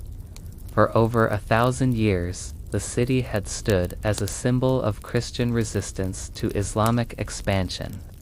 Its walls had never been breached by force, and its survival had seemed to prove that God favored the Christian cause. The city's fall shattered this confidence and forced European Christians to confront the possibility that their civilization might not be divinely protected. This crisis of confidence manifested itself in various ways throughout European society. Some responded with calls for religious reform and renewal, arguing that Constantinople had fallen because Christians had strayed from the true path. Others turned to apocalyptic thinking, interpreting the Ottoman conquest as a sign that the end times were approaching. The impact on European military thinking was equally profound. The success of Ottoman artillery in breaching Constantinople's legendary walls demonstrated that traditional medieval fortifications were obsolete. European military engineers began developing new defensive systems. The Trace Italian, or star fort design, that could better withstand cannon fire. At the same time, European armies began adopting firearms and artillery on a much larger scale, recognizing that traditional medieval warfare was inadequate against disciplined Ottoman forces. The economic consequences of the Ottoman conquest were felt throughout Europe and beyond. The disruption of traditional trade routes through Constantinople provided a powerful incentive for European explorers to seek alternative paths to the riches of Asia. The Portuguese redoubled their efforts to find a sea route to India around Africa, while the Spanish-sponsored Columbus attempt to reach Asia by sailing west across the Atlantic. The connection between the fall of Constantinople and the age of exploration is not merely coincidental. The need to bypass Ottoman-controlled trade routes provided both the motivation and the financial backing for expeditions that would ultimately lead to the European discovery and colonization of the Americas. In this sense, the fall of Constantinople was one of the crucial factors that launched the age of European global expansion. The cultural impact of the conquest was equally far-reaching. The exodus of Greek scholars from the conquered city brought a treasure trove of classical learning to Western Europe, just as the Renaissance was reaching its peak. These refugees carried with them not only precious manuscripts, but also the linguistic and scholarly skills needed to translate and interpret ancient Greek texts. Universities throughout Western Europe welcomed these Byzantine scholars and their libraries. The University of Padua, the court of the Medici in Florence, and other centers of learning in Italy became repositories of Greek learning that had been preserved in Constantinople for over 1,000 years. This influx of authentic classical knowledge contributed significantly to the intellectual revolution that was transforming European thought. The printing press, invented just a few years before Constantinople's fall, played a crucial role in disseminating this new learning. Greek texts that had previously existed in only a few manuscript copies could now be printed and distributed throughout Europe. The famous Aldine Press in Venice specialized in producing high-quality editions of Greek classics, making these works available to a much wider audience than ever before. The fall of Constantinople also marked a turning point in the relationship between Christianity and Islam. The Ottoman Empire's expansion into Europe brought large numbers of Christians under Muslim rule for the first time since the early centuries of Islamic expansion. The Ottoman system of religious tolerance, while imperfect by modern standards, provided a model for governing religiously diverse populations that would influence political thought for centuries to come. At the same time, the Ottoman conquest contributed to a growing sense of European identity that transcended national and religious boundaries. The threat posed by Ottoman expansion encouraged Christian rulers to think of themselves as part of a common civilization that needed to be defended against external enemies. This sense of shared identity would prove crucial to the development of the modern European state system. The technological innovations that made the conquest possible, particularly the use of large cannons to breach fortified walls, represented a revolution in military affairs that would have implications far beyond the siege of Constantinople. The age of gunpowder warfare had arrived, and with it came fundamental changes in the nature of political power and social organization. Castles and city walls that had protected medieval communities for centuries became obsolete almost overnight. The feudal system, which had been based partly on the military value of fortified positions, began to give way to more centralized forms of government that could afford the expensive new military technologies. The rise of the modern state, with its professional armies and centralized administration, was closely connected to these military innovations. The fall of Constantinople also had profound implications for the development of Renaissance humanism and the scientific revolution. The Greek texts brought to Western Europe by Byzantine refugees included not only literary and philosophical works, but also scientific and mathematical treatises that had been lost to the West for centuries. The recovery of these texts provided European scholars with access to the full range of ancient Greek learning, contributing to the intellectual ferment that would produce figures like Copernicus, Galileo, and Newton. Perhaps most significantly, the fall of Constantinople marked the end of the medieval world and the beginning of the early modern period. The city's conquest represented the final collapse of the last remnant of the Roman Empire, bringing to a close a historical epoch that had lasted for over 1,000 years. The world that emerged from the ruins of Byzantine Constantinople was fundamentally different from the one that had preceded it. This new world was characterized by global trade networks, centralized nation-states, religious diversity, and rapid technological change. It was a world in which European powers would compete for dominance on a global scale, in which new continents would be discovered and colonized, and in which traditional certainties about religion, politics, and society would be challenged and transformed.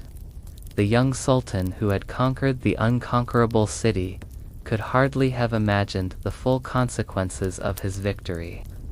Mehmed II had set out to capture Constantinople and complete the work that his predecessors had begun.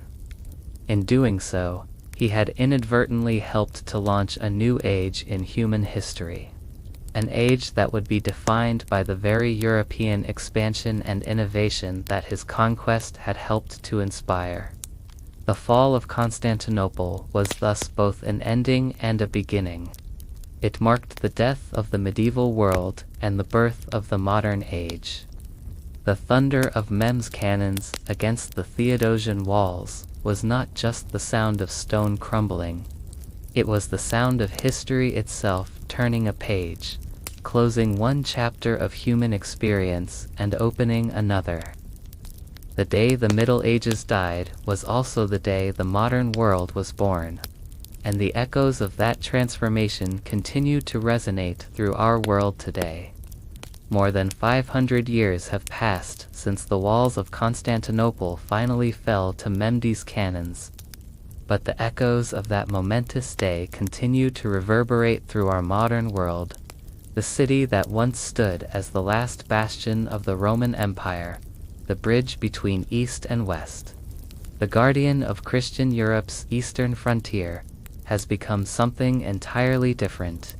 Yet in many ways it remains what it has always been, one of the world's great crossroads. Istanbul today is a metropolis of over 15 million people, one of the largest cities on Earth.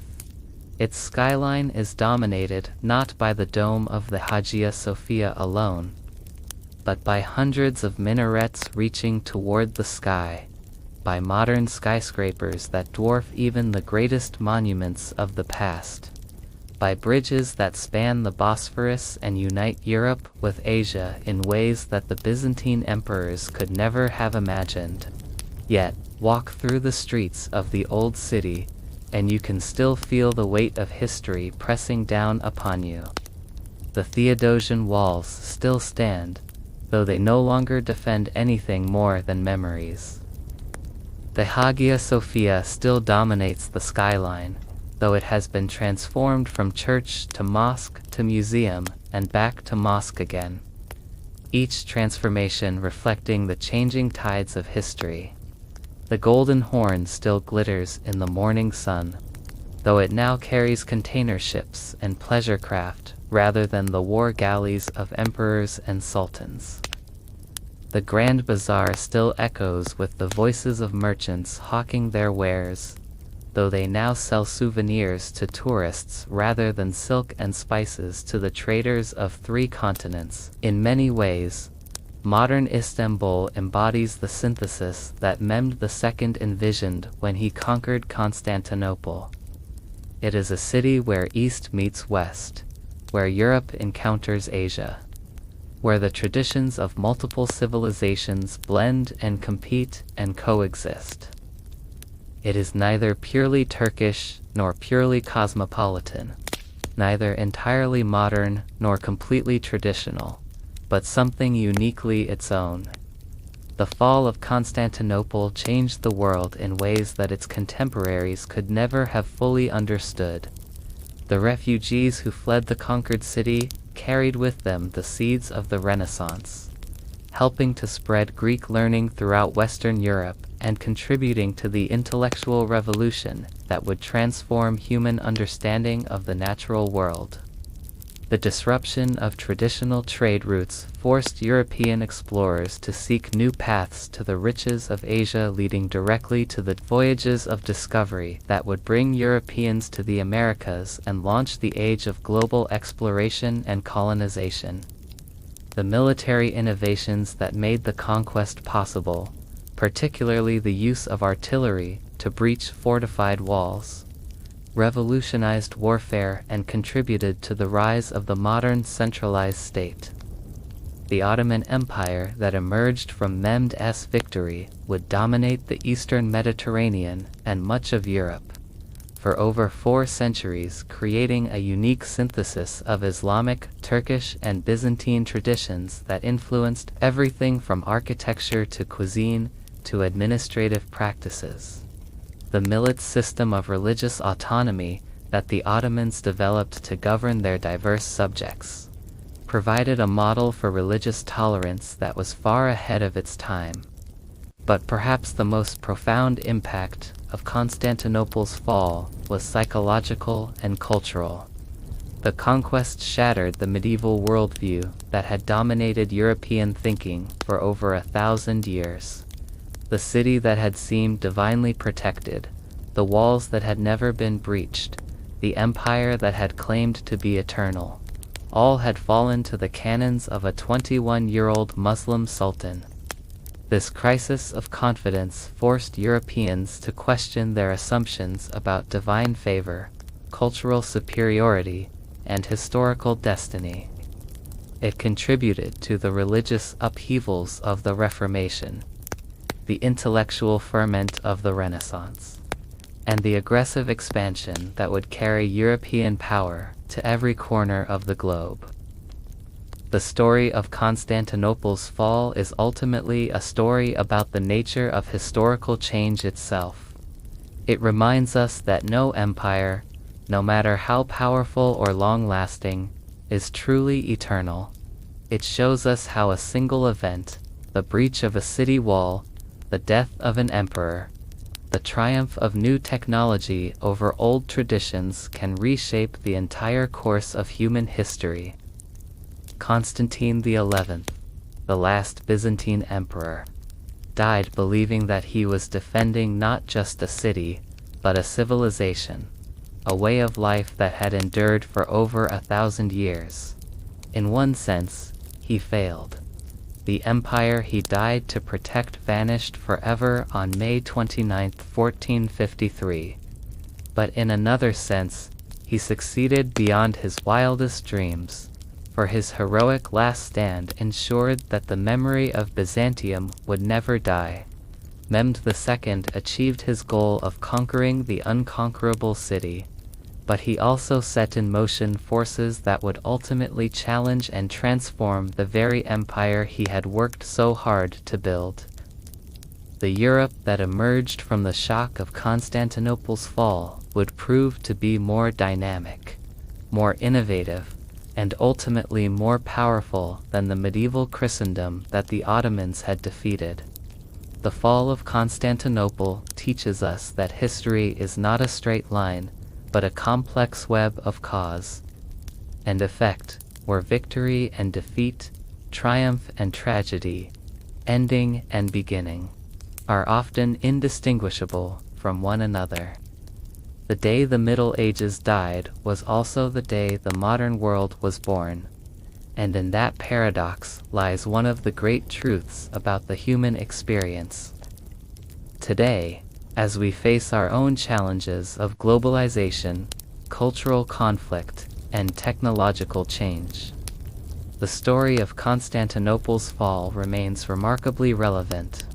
It reminds us that civilizations rise and fall, that no achievement is permanent, and that the forces of change are always at work beneath the surface of apparent stability.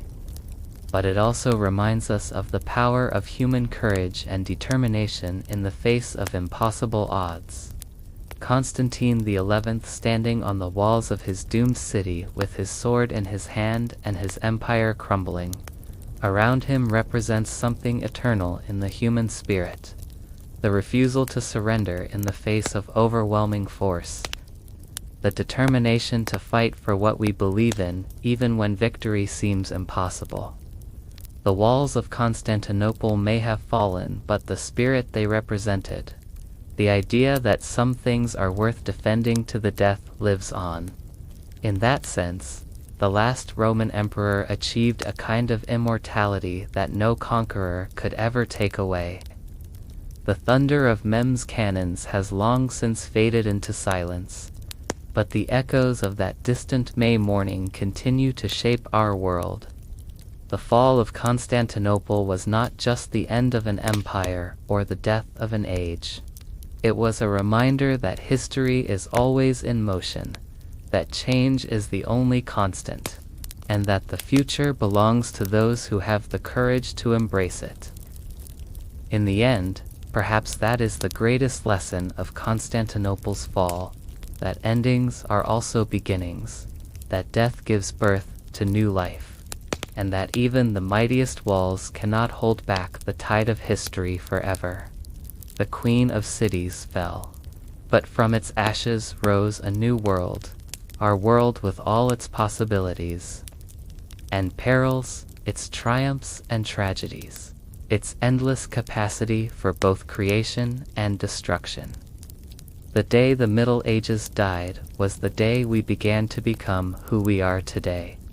And in that transformation, both terrible and wonderful, lies the true meaning of that distant thunder that echoed across the Bosphorus on a spring morning over 5 centuries ago. And so ends our journey through one of history's most pivotal moments, the fall of Constantinople and the death of the medieval world. From the desperate courage of Constantine XI to the ambitious vision of Mehmed II, from the thunder of cannons against ancient walls to the birth of a new age from the ashes of the old. We've witnessed the end of one chapter of human history and the beginning of another. The city that fell on May 29, 1453, was more than just another medieval fortress. It was the last living link to the glory of Rome, the final guardian of 1,000 years of Christian Byzantine civilization, the bridge between two worlds that would never again be the same. Thank you for joining me on this epic journey through one of history's most dramatic and consequential events. If you enjoyed this exploration of Constantinople's final hours and their lasting impact on our world, please consider subscribing for more deep dives into the moments that shaped human civilization. Until next time, remember that history is not just about the past. It's about understanding how we became who we are today. The thunder of those Ottoman cannons still echoes through our modern world, reminding us that change is the only constant, and that even the mightiest empires must eventually yield to the inexorable march of time. The Middle Ages died on a spring morning in Constantinople, but from that death was born the world we know today, with all its wonders and terrors, its possibilities and perils, its endless capacity for both creation and destruction.